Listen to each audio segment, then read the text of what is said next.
నేను తెలుసా మీకు ఎవరికన్నా? ఇక్కడ తెలుసు. నా పేరు రాజా చాగంటి. మాది ఆంధ్ర, ఏలూరు డిస్టిక్ దగ్గర భీముడోలు అనేటువంటి ప్రాంతం దగ్గర ఒక చిన్న పల్లెటూరు, ఎం నాగులపల్లి అనేటువంటి ఒక చిన్న పల్లెటూరు. దేవుని యొక్క మహాకృపను బట్టి దేవుడు అక్కడ చిన్న సంఘాన్ని ఏర్పాటు చేసి ఒక 20 మంది విశ్వాసులను నేను నడిపించడం జరుగుతుంది. దేవుని యొక్క కృపలో నేను రక్షించబడి అక్కడ పరిచర్య ప్రారంభించిన తర్వాత సుమారు 12 సంవత్సరాల మట్టి పరిచర్య చేస్తూ ఉన్నాం. 7 సంవత్సరాలు కాలినడకన సువార్త పరిచర్య మాత్రమే చేశాం. ప్రతి ఇంటికి తిరిగి దేవుని వాక్యాన్ని ప్రకటించడం, కరోనా ముందు వరకు కూడా. ఇక కరోనా ఆ పరిస్థితులు వచ్చిన తర్వాత ఒకరి కరపత్రిక మరొకరు తీసుకోవడం అది ఇబ్బందికరమైనటువంటి పరిస్థితి అయిపోయింది. ప్రతి గ్రామానికి తిరగడం ఇబ్బందికరమైన పరిస్థితి అయింది. ఆ పరిస్థితుల్లో నేను రాజా చాగంటి అనేటువంటి యూట్యూబ్ ఛానల్ స్టార్ట్ చేయడం, ఆ యూట్యూబ్ ఛానల్లో వ్యక్తిగత స్వార్థ పరిచర్య ఆగిపోయింది కాబట్టి ఆన్లైన్ స్వార్థ పరిచర్య గట్టిగా చేయాలనేటువంటి ఉద్దేశంతో ఆ ఛానల్ ప్రారంభించడం. ఆ ఛానల్ ద్వారా దేవుని వాక్యాన్ని షార్ట్ వీడియోస్, ఎందుకంటే పెద్ద వీడియోలు ఎవరన్నా చూడాలన్నా చూసేటువంటి పరిస్థితుల్లో లేదు.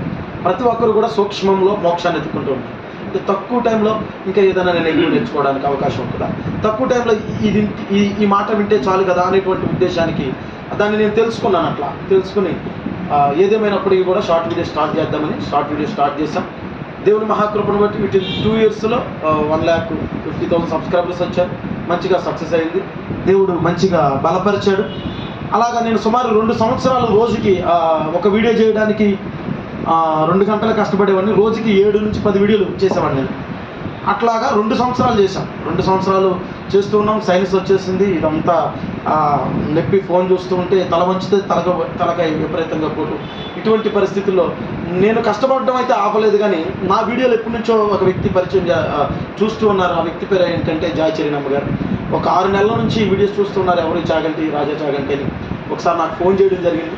ఏంటి నీ పరిస్థితి అన్నప్పుడు, నా పరిస్థితి తెలియజేసినప్పుడు అమ్మగారు నాకు ఆ క్షణమే, నేను ఎవరో తెలియకపోయినా విత్తిన్ ఆ ఒక్క నిమిషం పరిచయంలో నాకు సహాయంగా నిలబడడం, నా పరిస్థితులకు అమ్మగారు అండగా ఉండడం, అక్కడ నుంచి రమ్మనడం, ఆన్లైన్ ప్రేయర్లకి 3 నెలల వరుసగా నేను రావడం, ఒకసారి మందిరంలో వాక్యం చెప్పడానికి రావడం, ఒక 4 నెలల అబ్జర్వేషన్ తర్వాత మరి నాతో కలిపి పని చేయాలి అని చెప్పేసి అమ్మగారు అన్నప్పుడు నేను చాలా సంతోషపడ్డాను. అమ్మ, మీతో కలిసి పనిచేయడం చాలా గొప్ప భాగ్యమని అమ్మగారి దగ్గరికి నేను రావడం జరిగింది. ఇది నేను సువార్తలోకి వచ్చిన తర్వాత సాక్షి. కాబట్టి ఇక్కడ నేను వాక్య పరిచయం చేస్తూ ఉండగా ఇక్కడ కూడా మీరు ప్రతిరోజు ఇక్కడ కూడా వాక్యాన్ని పంచుకోవాలని తెలియజేశారు. ఈ విషయాలన్నీ కూడా ఒక చిన్న సాక్ష్యంగా మీకు పరిచయం చేయాలి అనేటువంటి ఉద్దేశంతో ఈ విషయాన్ని చెప్పడం జరిగింది. కొద్దిగా నా సాక్ష్యాన్ని పంచుకుని వాక్య భాగాన్ని కొంచెం పంచుకుంటా. ఈరోజు ప్రారంభం కాబట్టి కొంచెం బోరు అని అనుకోకుండా వినండి. చాలా సంతోషం. ఒక వాక్యాన్ని ధ్యానం చేద్దాం. ముందు కీర్తనల గ్రంథము 138వ అధ్యాయం 2వ వచనం. కీర్తనల గ్రంథం 138వ అధ్యాయం 2వ వచనం.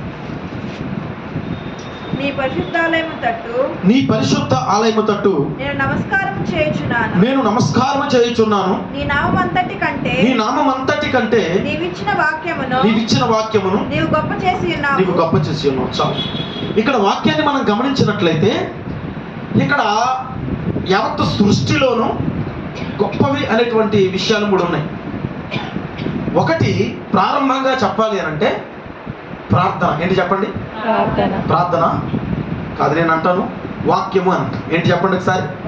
వాక్యము. ఏంటి చెప్పండి? సృష్టి యావత్తులోనూ అతి గొప్పది వాక్యం. ఎందుకంటే దాన్ని గొప్పది అని అంటున్నానంటే ఇక్కడ కీర్తనాకారుడు దేవుని ఆత్మచేత మాట్లాడుతున్నటువంటి మాట, యెహోవా నీ నామం అంతటి కంటేను నీవిచ్చిన వాక్యమును నీవే గొప్ప చేసి ఉన్నావు అంటే తన నామమే భీకరకరమైనది, తన నామమే ఉన్నతమైనది, తన నామమే సర్వశక్తి కలిగినది, తన నామానికి ఎదురాడగలిగినటువంటిది ఏదీ లేదు. కానీ ఇక్కడ మనం చూసినట్లయితే ఆయన నామం అంతటి కంటేను దేవుడే తన వాక్యాన్ని ఏం చేశాడు అని అంటే ఇట్లా ఎత్తిపట్టుకున్నాడు. ఏం చేశాడు చెప్పండి? ఎత్తిపట్టుకున్నాడు. అంటే నీవు గొప్ప చేసావు, మేము గొప్ప చేయడం కాదు. దేవుడే తన నామము కంటే వాక్యాన్ని ఎత్తిపట్టుకున్నాడు. కాబట్టి యావత్తు సృష్టి అంతటిలోనూ కూడా గొప్పది ఏంటి అని అంటే మొట్టమొదటి నేను దేనికి ప్రైవేట్ చేస్తానంటే వాక్యానికి. 2 ఈ సృష్టి అంతటిలో కూడా గొప్పది ఏంటి అని అంటే ఏంటి చెప్పండి? 2 ఏమైనా చెప్పగలరా? ఆ వాక్య ప్రకారం మీరు జీవించే ప్రవర్తన, ఇది గొప్పది. ఏంటి చెప్పండి? ప్రవర్తన. ఏంటి చెప్పండి ఒకసారి? మన ప్రవర్తన. కాబట్టి ఈ సృష్టిలో తిరుగులేనిది ఏదైనా ఉంటే వాక్యం చదివిన తర్వాత విడిచిపెట్టకుండా ఆ వాక్యాన్ని హృదయంలో కలిగి ఆ వాక్య ప్రకారం నా మనస్సును మార్చుకోవడం, పశ్చాత్తాపడడం, దేవునికి అనుకూలంగా జీవించడానికి ఇష్టపడడం అనేటువంటిది చాలా గొప్ప విషయం అన్నమాట. దీనికి తిరుగులేదు. ఎందుకనంటే అన్ని దెయ్యాలు కూడా చేస్తాయి, సాతాను కూడా అన్ని చేస్తాడు. ఏం చేస్తాడు సాతాను? ప్రార్థన చేస్తాడు. ఏం చేస్తాడు చెప్పండి? ప్రార్థన చేస్తాడు. చేస్తాడా చేయడా? చేస్తాడు. సాతాను మీకు మాకన్నా గొప్పగా ప్రార్థన చేస్తాడు. ఓన్నతుడైన దేవుని కుమారుడా నాతో మీకేమి? దేవుని కుమారునితో మాట్లాడుతుండ ప్రార్థన చేస్తూ ఉన్నాడు. ఏమనంటే నీ చిత్తమైతే ఆ 11 మందిలోనికి నన్ను పంపించినప్పుడు నాన్ సెన్స్ స్టూపిడ్, నువ్వెవడురా, నువ్వు అడిగితే నేను చేయాలా, నువ్వు సాతానుగాడు, నువ్వు ఎక్కడి నుంచి వెళ్ళు అటువంటి అనలా. వెంటనే వాళ్ళని 11 మందిలోనికి పొమ్మనగా, అంటే సాతాను ప్రార్థన చేసినా దేవుడు రిప్లై ఇచ్చాడు. ఎందుకని మాట అంటున్నానంటే చాలా మంది మనం ప్రార్థన చేస్తూ ఉంటాం కదా, ప్రార్థనకి ప్రతిఫలం పొందుతూ ఉన్నప్పుడు మేము గొప్పవాళ్ళం అనేటువంటి ఉద్దేశం ఉంటుంది. సాతాను మనకంటా బాగా ప్రార్థన చేస్తాడు అనేటువంటి ఉద్దేశాన్ని చెప్తున్నాను. సాతాను వాక్యాన్ని చదువుతాడు. ఏం చేస్తాడు చెప్పండి? వాక్యాన్ని చెప్తాడు. వాడు యేసుక్రీస్తు ప్రభు వారు ఉపవాసం ఉన్నటువంటి ఆ పరిస్థితుల్లో నువ్వు ఎక్కడి నుంచి దూకితే దేవదూతలు వచ్చి పట్టుకుంటాయని లేఖనం లేదు రాయబడి ఉన్నది కదా. సాతాను యేసుక్రీస్తు ప్రభువుకే వాక్యం చెప్పడానికి ప్రయత్నం చేశాడు. కాబట్టి నీకన్నా నాకన్నా గొప్పగా వాడు వాక్యాన్ని మార్చి చెప్పేటువంటి కార్యక్రమంలో మసిముషి మారేడికాయ చేసేటువంటి ఆ పరిస్థితుల్లో వాడు చేసేటువంటి కార్యక్రమం. కాబట్టి సాతాను ప్రార్థన చేయగలడు, సాతాను వాక్యాన్ని చెప్పగలడు, సాతాను ఆరాధన కూడా చేస్తాడంట. వాడి యొక్క మొట్టమొదటి ఉద్దేశం ఏంటంటే, వాడి వృత్తి, వాడి పని ఏంటంటే దేవుని దగ్గర 2 రెక్కలతో ఎగురుతూ, 2 రెక్కలతో ముఖాన్ని కప్పుకొని, 2 రెక్కలతో ఆ వాయిద్యాన్ని వాయిస్తూ ప్రభుని స్తుతించేటువంటి గొప్ప స్థితిలో ఉండేటువంటి వాడు సాతాను. వాడు హృదయమందు గర్వం వచ్చినటువంటి విధానాన్ని బట్టి వాడు పరలోకం నుంచి తోసివేయబడ్డాడు. దేవుడు పాపాన్ని సహించాడు కాబట్టి నీకన్నా నాకన్నా గొప్పగా సాతాను ఏం చేస్తాడు? ఆరాధన కూడా చేయగలడు. ఎందుకంటే ఈ మాట గుర్తుపెట్టుకోండి, సాతాను మాట్లాడతాడు, సాతాను వాక్యం చదువుతాడు, అంటే వాక్యాన్ని చెప్తాడు, సాతాను ప్రార్థన చేస్తాడు, ఆరాధన చేస్తాడు. సాతాను చేయని విషయం, నువ్వు చేసేటువంటి విషయం ఏదైనా ఉంటే మారు మనస్సు పొందడం. దేవునికి స్తోత్రం చెప్పండి. సాతాను మారు మనస్సు పొందడు, అది తప్ప మీకు ఏదైనా చేస్తాడు. ఈరోజు మనుషులు కూడా ఏం నేర్చుకున్నారు అని అంటే, మారు మనస్సు లేదు. మనుషులలో ఏం లేదు అంటే పశ్చాత్తాపం లేదు. మనుషులలో ఏం లేదంటే, ప్రభువా ఇక నుండి నీ కొరకు జీవిస్తాను, ప్రభువా నీ వాక్యం నన్ను దర్శించింది, నీ వాక్యం నాతో మాట్లాడింది కాబట్టి ఆ మాటను బట్టి బ్రతుకులు మార్చుకుంటాను ప్రభువా అనే ఉద్దేశం మనుషుల్లో కనుమరుగైపోయింది. మనుషులు జ్ఞానాన్ని సంపాదించుకుంటున్నారు, మనుషులు ఆలోచనలు సంపాదించుకుంటున్నారు, మనుషులు ఆ కీర్తి ప్రభావాలను ఆ కీర్తిని సంపాదించుకుంటున్నారు, మనుషులు డబ్బులు సంపాదించుకుంటున్నారు. మారు మనస్సును, పశ్చాత్తాపాన్ని సంపాదించుకోలేదు. కాబట్టి సాతానికి నీకు మధ్య ఉన్నటువంటి గొప్ప వ్యత్యాసం ఏంటంటే, సాతానుకు లేనటువంటిది, సాతాను వాడి జీవితంలో పొందలేనటువంటిది నువ్వు మాత్రమే నీ జీవితంలో పొందేటువంటిది గొప్ప విషయం ఏదైనా ఉంటే అది దేవుని వాక్యాన్ని విని మారు మనస్సు పొంది దేవునికి అనుకూలంగా జీవించడం. ఇది నువ్వు మాత్రమే చేయగలవు. దేవునికి స్తోత్రం చెప్పండి ఒకసారి. హల్లెలూయా. ఒకవేళ నేను వాక్యం వింటానండి, ప్రార్థన చేస్తానండి, ఆరాధన చేస్తానండి, మందిరానికి వస్తానండి, నేను మారు మనస్సు పొందలేను అంటే ఈక్వల్ టు సైతాన్, అంటే సాతానికి ఈక్వల్ అన్నమాట. మన అంతే, కంపారిజన్ ఏం లేదు. బ్రతుకు మారదు, ఉద్దేశాలు మారవు, ఆలోచనలు మారవు, తలంపులు మారవు, నడవడిక మారదు, ఏది అన్నీ అట్లాగే ఉంటాయి. నేను కేవలం ఆ కార్యక్రమాలు చేస్తాను, నా హృదయంలో మారు మనసు పొంది ఉండలేను అని నువ్వు మాట్లాడుతుంటే నువ్వు చాలా కష్టతరమైనటువంటి పరిస్థితుల్లో ఉన్నావు, చాలా శ్రమలలో ఉన్నావు, నువ్వు నరకానికి దగ్గరగా ఉన్నావు. విషయాన్ని గుర్తుపెట్టుకో. కాబట్టి ఈ సృష్టిలో అన్నిటికంతా ప్రాముఖ్యమైనటువంటి 3 అని అడిగితే, మొట్టమొదటి నేను చెప్పేటువంటి మాట దేవుని వాక్యము, 2 నేను చెప్పేటువంటి మాట వాక్య ప్రకారం జీవించేటువంటి ప్రవర్తన, 3 నేను చెప్పేటువంటి మాట నీ ప్రార్థన. దేవునికి స్తోత్రం చెప్పండి. మొట్టమొదటి దేవుని మాట సర్వ సృష్టిని కలుగు చేస్తే ఆ సృష్టిని స్తంభింపజేసింది మన మాట. దేవునికి స్తోత్రం చెప్పండి. దేవుడు మన ప్రార్థనకు అంత శక్తినిచ్చాడు. మోషే నోటితో ప్రార్థన చేసినప్పుడు సముద్రాన్ని 2 భాగాలు చేశాడు, ఆకాశం నుంచి అగ్ని దించాడు, సూర్యచంద్రులు నిలబడిపోయాయి. అక్కడ ప్రార్థన జరిగినప్పుడు వర్షం కురవలేదు. అక్కడ ప్రార్థన జరిగినప్పుడు ఆహారం లేని సందర్భంలో ఆహారం వచ్చింది. ప్రార్థన చేసినప్పుడు బండ పగలబడింది, అంటే బండ చేల్చబడింది, ఒక గొప్ప ప్రవాహం వలె, నది వలె మార్చబడింది. అంటే ప్రార్థన వలన ప్రార్థన దేవుడి మాట సృష్టిని కలుగజేస్తే ఈ మనిషి మాట, మనిషి దేవునితో మాట్లాడే మాట సృష్టిని స్తంభింపజేసిందని చెప్పడంలో ఏ విధమైన సందేహం లేదు. కాబట్టి కాబట్టి ఆ మూడో స్థానం అనగా ఈ సృష్టి యావత్తులో అతి గొప్పవి అనేవి ఏదైనా ఉంటే కనుక దాన్ని మూడవ స్థానంగా నేను ప్రార్థన అనేటువంటి ఆయుధానికి ఇస్తాను. ఎందుకనంటే కొంతమంది అంటూ ఉంటారు, అది నేను తప్పని అన్న కానీ అన్నిటికన్నా ప్రాముఖ్యమైనది ప్రార్థన ప్రార్థన ప్రార్థన అని అంటారు. ఓకే, ప్రార్థన ప్రాముఖ్యమైనదే, కానీ కంపేర్ చేయాల్సి వస్తే నీ మాట కన్నా దేవుని మాట చాలా గొప్పది. దేవుని స్తోత్రం చెప్పండి. నువ్వు దేవునితో మాట్లాడే మాట కన్నా దేవుడు నీతో మాట్లాడే మాట చాలా శక్తి కలిగింది. ఇంకో నీ ప్రార్థనకి దేవుడు ఇచ్చినటువంటి గొప్ప భాగ్యం ఏంటో చెప్తాను వినండి. దేవుడు ఒక శాసనాన్ని ఇచ్చిన తర్వాత దాన్ని మార్చగలడు ఎవడైనా, కానీ నీ ప్రార్థన మార్చగలదు. దేవుని స్తోత్రం చెప్పండి.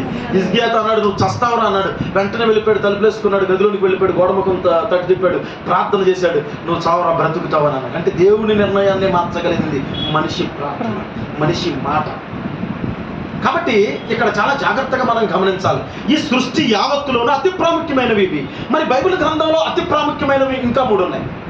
అదేంటి అని అంటే కొరింథీయులకు రాసినటువంటి పత్రికలో 13వ అధ్యాయం చదవవసరం లేదు, నేను చెప్తాను, ఎక్కువ విషయాలు చెప్పాలనుకుంటున్నా.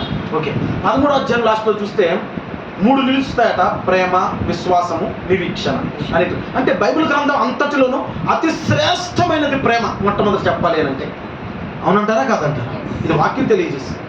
అంటే వాక్యం అన్నిటికన్నా ప్రధానమైనదని మనం అనుకున్నాం కదా. వాక్యం ఏం చెప్తుంది అంటే ప్రేమ అన్నిటికన్నా ప్రధానమైంది. ఇంకా ఏంటి అది ప్రధానమైనటువంటి అంశం? విశ్వాసం, నిరీక్షణ. కాబట్టి ఈ 6టిని మనం చూసుకుంటూ ఉన్నప్పుడు చాలా ప్రాముఖ్యమైనటువంటి అంశాలుగా మనకి కనబడతాయి. నేను ఎప్పుడు దేవుని వాక్యాన్ని విడిచిపెట్టలేదండి. ప్రార్థన చేయొద్దని నేను మాట్లాడడం లేదు, ప్రార్థన తప్పని నేను మాట్లాడ్డాను. ప్రార్థన లేనటువంటి జీవితాలు, నూనె లేనటువంటి దీపాలు ఎప్పటికైనా ఆరిపోతాయి. ప్రార్థన చాలా అంశం. నేను ఈరోజు వాక్యం గురించి మాట్లాడాలని అనుకున్నా, అందుకని దాన్ని హైలైట్ చేస్తున్నా. జాగ్రత్తగా వినండి. ఒకవేళ పాస్టర్ గారు వాక్యం గురించి మాట్లాడారు కాబట్టి ఈరోజు ప్రార్థనకు అంత ప్రాధాన్యత అయ్యగారు ఇవ్వడం లేదనేటువంటి అపోహం మీలో ఉంటే మీలో సాతాను యొక్క ప్రేరణ ఉంది అని అర్థం. ఎందుకంటే నా మీద, ఎందుకంటే నేను అట్లా చెప్పడం లేదు దయచేసి. కాబట్టి ఇక్కడ మనం చూసినట్లయితే వాక్యం ఎంత శ్రేష్టమైనది, వాక్యం ఎంత గొప్పది అని అంటే చాలా ఉన్నతమైనటువంటి ఆ లక్షణాలు కలిగినటువంటిది వాక్యం. వాక్యాన్ని మనం చూస్తూ ఉన్నప్పుడు ఈ వాక్యాన్ని మనం 2 విధాలుగా మనం అర్థం చేసుకోవచ్చు. నిజంగా ఈ బైబిల్ గ్రంథాన్ని అదే పనంగా చూస్తూ ఉండండి. అదే పనంగా చూస్తూ ఉంటే పైన పరిశుద్ధ గ్రంథం అనేటువంటి మాట చదవగానే మనసు పులకరిస్తుంది. నాకైతే అనుభవాన్ని పొందాను. ఆ బైబిల్ గ్రంథాన్ని కౌగిలించుకున్నప్పుడు నాకు గొప్ప ధైర్యం వచ్చింది. చదవసరలా, దాన్ని చూసినప్పుడే నాకు గొప్ప ధైర్యం వచ్చింది. నేను గొప్ప సంతోష ఆనందాన్ని అనుభవించాను. ఎప్పుడు వాక్యాన్ని కేవలం చూసినప్పుడు, దాన్ని కౌగిలించుకున్నప్పుడు, దాన్ని ఇట్లా హృదయానికి దగ్గరగా హత్తుకుని నేను దేవుని మందిరానికి వెళ్తున్నానని కనపరుచుకున్నప్పుడు, అనేక మందికి నేను దేవుని వాక్యాన్ని పట్టుకున్నానని తెలియజేసినప్పుడు, దేవుని వాక్యాన్ని బోధిస్తే దాన్ని చూస్తేనే నా మనసు పరవశించిపోయిందండి. ఎప్పుడన్నా మీరు ఆ అనుభూతి పొందారా? మీరు అనుభూతి పొందితే దేవునికి స్తోత్రం. నిజంగా అనుభూతి ఎంతో మంది కానీ పొందరు. ఈ లోకంలో లక్షలు సంపాదించామా, 1000 సంపాదించామా, ఇంకా ఏదో సంపాదించామా కాదు, కానీ వాక్యాన్ని చదువుతూ ఉన్నప్పుడు ఎవరికి చెప్పనటువంటి విషయాన్ని ప్రభువు నీకు తెలియజేశాడంటే ఎట్లా ఉంటుందో తెలుసు అంటారా? 1,00,000 రూపాయలు సంపాదిస్తే ఎట్లా ఉంటుందో, నేను దేవుని వాక్యంలో వేటాడుతూ ఉన్నప్పుడు, దేవుని వాక్యాన్ని ఏం చేస్తూ ఉన్నప్పుడు, వేటాడగా దొరికినటువంటి ధననిధిని నా సంచిలో వేస్తూ ఉన్నప్పుడు నేను అంత గొప్ప అనుభూతిని పొందుతాను. వాక్యం ద్వారా దేవుడు నా ద్వారా మీతో మాట్లాడతాడు, సేవకుల ద్వారా మీతో మాట్లాడతారు. ఇంకో గొప్ప విషయం ఏంటంటే దేవుడే స్వయంగా మీతో మాట్లాడాలని అనుకుంటున్నాడు. అప్పుడు ఏం జరగాలి అంటే మీరు వాక్యాన్ని తెరవాలి. ఇట్లా బైబిల్ గ్రంథం ఎప్పుడు మూసే ఉంది, గుట్లో ఉంది, టీవీ పైన ఉంది, లేకపోతే అర్మర్లో ఉంది, బీరువాలో ఉంది, ఉపయోగం యూజ్లెస్. అది కేవలం తెల్లని కాగితాల మీద నల్లని అక్షరాలు ఉన్నటువంటి ఒక బుక్ మాత్రమే. అది యూజ్లెస్ బుక్ కింద అట్లా ఉండిపోతుంది. కానీ ఆ గ్రంథం ఒప్పబడితే, ఆ గ్రంథం ఓపెన్ చేయబడితే నీ జీవితాన్ని మార్చగలిగినటువంటి శక్తి, నూతన నిబంధన నీ బ్రతుకులో ఆ ప్రకాశింపజేయగలిగినటువంటి శక్తి దేవుడి వాక్యం.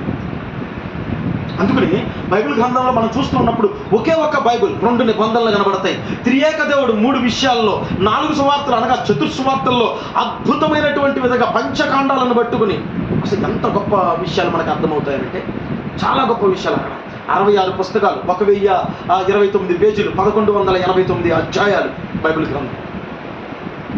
ఇక్కడ మనం మొత్తం గమనించినట్లయితే 31,102, కొంతమంది 72, 71 అని అంటూ ఉంటారు. కొన్ని వెర్షన్లు తేడా ఉండబట్టి ఆ విధంగా మాట్లాడతారు.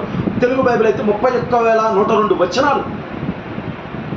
ప్రతి వాగ్దానం నీతో మాట్లాడడానికి ఇష్టపడతాం. దేవుడు ఎప్పుడు ఓపెన్ చేస్తావా, నీ హృదయంలోనికి వేగంగా దూరిపోదాం, నీ హృదయ అంతరంగాలను సైతం మార్పు చెందించేటువంటి విధంగా నిన్ను ప్రభావితం చేద్దాం. ఆయన కొరకు ఒక పాత్రగా నిన్ను వాడుకోవడానికి, ఆయన కొరకు జీవించడానికి, ఆయన కొరకు బ్రతకడానికి, నిన్ను ప్రేరేపించడానికి ప్రతి వాక్యం ఎదురు చూస్తుంది. నువ్వు ఓపెన్ చేయగలవా, నువ్వు చదవగలవా, నీలో ప్రవేశించడానికి ఆయన అనుక్షణం ప్రయత్నం చేస్తాం, అనుక్షణం ప్రయత్నం చేస్తాం, నో డౌట్ అంతే. కానీ మన జీవితాలకి ఏంటంటే దీన్ని ఓపెన్ చేయడానికి సమయం లేదు, దాన్ని ఓపెన్ చేయడానికి సమయం లేదు, అందులో ఉన్నటువంటి విషయ అవగాహన తెలుసుకోవడానికి సమయం లేదు. ఎప్పుడు కూడా ఎవరో సేవకులు చెప్పాలా, ఎవరో చెప్పాలా, అందరూ చెప్తారు.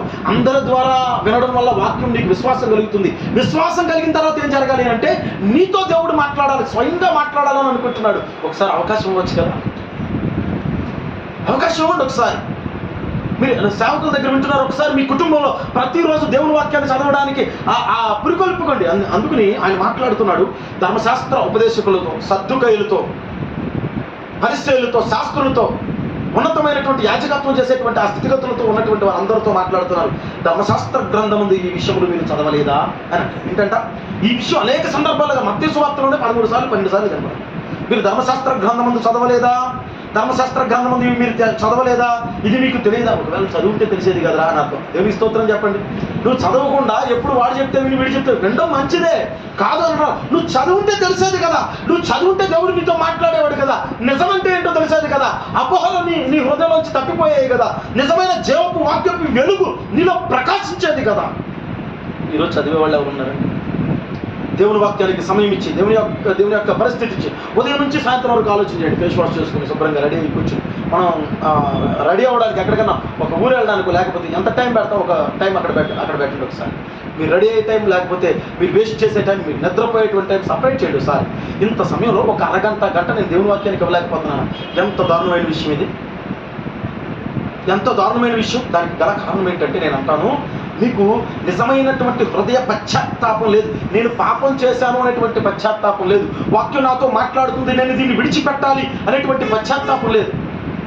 మీకు ఎప్పుడు పశ్చాత్తాపం కలుగుద్దంటే వాక్యం అనేటువంటి అంశం మీదే వెళ్ళాలనేటువంటిది ఈరోజు ప్రారంభం కదా నా కోరిక, దాన్ని బట్టి అట్లా ఎదురుతుంది. ఎప్పుడు పశ్చాత్తాపం కలుగుద్ది అంటే, ఉదాహరణకు ఒక రోగి తన రోగాన్ని గుర్తించినప్పుడు డాక్టర్ యొక్క అవసరం ఏంటో తెలుస్తుంది. రోగాన్ని గుర్తించలేదా అనుకోండి, వాడి అవసరం తెలుస్తుందా? చిన్న మచ్చ వచ్చింది, ఏముందులే చిన్న మచ్చే కదా అని అనుకున్నాం అనుకో, డాక్టర్ దగ్గరికి వెళ్ళాల్సినటువంటి అవసరం. ఆ మచ్చ ఇంకో చోట వచ్చింది, పెద్ద సమస్య ఉందిలే, ఒంటి నిండా వస్తూ ఉన్నాయి, తగ్గుతాయిలే అని, చికెన్ మటన్ నీసు వస్తువులు మానే, లేకపోతే అలర్జీ పెరుగుద్ది అని అంటూ ఉంటారు కదా. ఇట్లా మాట్లాడినప్పుడు ఏముందిలే అని చెప్పేసి వెళ్ళి బిర్యానీ తినేసి ఆ టేస్టింగ్ సాల్ట్, నిమ్మప్పు, రకరకాల వస్తువులన్నీ, ఆ జింక్ ఫుడ్స్ అన్ని తినేసాం. తీవ్రం అయిపోయింది. ఇప్పుడు అనిపిస్తుంది, ఏంటి నా శరీరం ఎట్లా అయిపోయింది, ఏంటి నేను ఎట్లా అయిపోయాను. ఇప్పుడు డాక్టర్ యొక్క అవసరంతో ఇప్పుడు అశ్రద్ధ చేయగలవా? ప్రాణం బాగుందిగా. ఏమవుద్ది అంటే నీ రోగం యొక్క తీవ్రత నీకు ఎప్పుడైతే అర్థమవుతుందో వాక్యం యొక్క విలువ నీకు అప్పుడు తెలుస్తుంది. నీ రోగాన్ని నువ్వు గుర్తించలేనప్పుడు, నీ బాధని నువ్వు గుర్తించలేనప్పుడు, నీ కష్టాన్ని నువ్వు గుర్తించలేనప్పుడు, నువ్వు ఉన్నటువంటి స్థితిని నువ్వు గుర్తించలేనప్పుడు, ఎట్టి పరిస్థితుల్లోనూ దీని యొక్క వాల్యూ, దీని యొక్క విలువ నీకు తెలీదు. ప్రార్థనకు వెళ్తూ ఉన్నాము, వాక్యాన్ని చదువుతూ ఉన్నాం, ఒక క్రమం ఉన్నాం కాబట్టి వెళ్ళొచ్చామా, పని అయిపోయిందా, ఇంతవరకే అనేటువంటి ఆలోచన ఉంటుంది. గుర్తుపెట్టి మనం అట్లొద్దు. నేను మీ పట్ల ఏం కోరుకుంటున్నానంటే, ఈ రోజు నుంచి నేను మిమ్మల్ని నడిపించడానికి దేవుడు ఎందుకు కృప చూపించాడో తెలియదు. నేను మీ పట్ల ఏం కోరుకుంటున్నానంటే, నడిపించబడాలా. ఏంటంటే నేను వ్యాధితో నిండిపోయాననేటువంటి అంశం నాకు తెలియాలా, నాకు అర్థం కావాలా. నాకు ఏ వ్యాధి లేదనే కాదండి, తినకపోయినా రోగమే, తినకపోతే ఏమవుతుంది, ఆకలితో చచ్చిపోతాడు మనిషి. ఇక తింటానే ఉన్నాడు తగులుకొని కడుపు పగిలి చచ్చిపోతాడు. రోగం కామన్ అన్నమాట. ఈరోజు షుగర్ లేనివాడు ఎవడన్నా ఉన్నాడా, బీపీ లేనివాడు ఉన్నారా, గ్యాస్ ట్రబుల్ లేనివాడు ఉన్నారా, తలనొప్పి లేనివాడు ఉన్నారు. రోగం లేనటువంటి వాడు ఎవడు లేదండి. అందరూ ఏదో విధమైనటువంటి రోగంతో బాధపడుతున్నారు. లేదు, నిజంగా ఆరోగ్యవంతుండండి, నా శరీరంలో ఏ మత్స, డాగు, మడత, కళంకం లేదని అంటే నేను మాట్లాడతాను. రోగం 4 రకాలు ఉన్నాయి. ఒకటి శరీర సంబంధమైన రోగం, ఇది తలనొప్పి కానించి క్యాన్సర్ వరకు. ఆనాడు రక్తస్రావం కలిగినటువంటి స్త్రీ బాధపడినటువంటి వేదన గుర్తుపెట్టుకుంటే, ఈరోజు కరోనా వైరస్ వరకు మనిషి శరీర సంబంధమైన రోగం చేత పట్టబడ్డాడు, వేడవబడ్డాడు, బంధించబడ్డాడు. No doubt. అందులో ఆయన మాట ద్వారా స్వస్థత ఇచ్చాడు, ఆయన ఉమ్ము ద్వారా స్వస్థత ఇచ్చాడు, ఆయన వస్త్రపు చెంగు ద్వారా స్వస్థత ఇచ్చాడు, ఆయన అనేక రకాలుగా స్వస్థత ఇచ్చాడండి. ఆయన దగ్గర ఆ రోగానికి మందు ఉంది. దేవుని స్తోత్రం చెప్పండి. ఒకవేళ మీరు ఆ రోగంతో కనుక, ఆ వ్యాధితో కనుక, ఆ సమస్యతో కనుక బాధపడుతుంటే ప్రభు ఈ రోజు మీకు విడుదల అనుగ్రహించునుగా. కామెంట్ చెప్పండి. రెండవది ఏంటి అని అంటే, ఆత్మ సంబంధమైన రోగం. ఏ రోగం ఇది?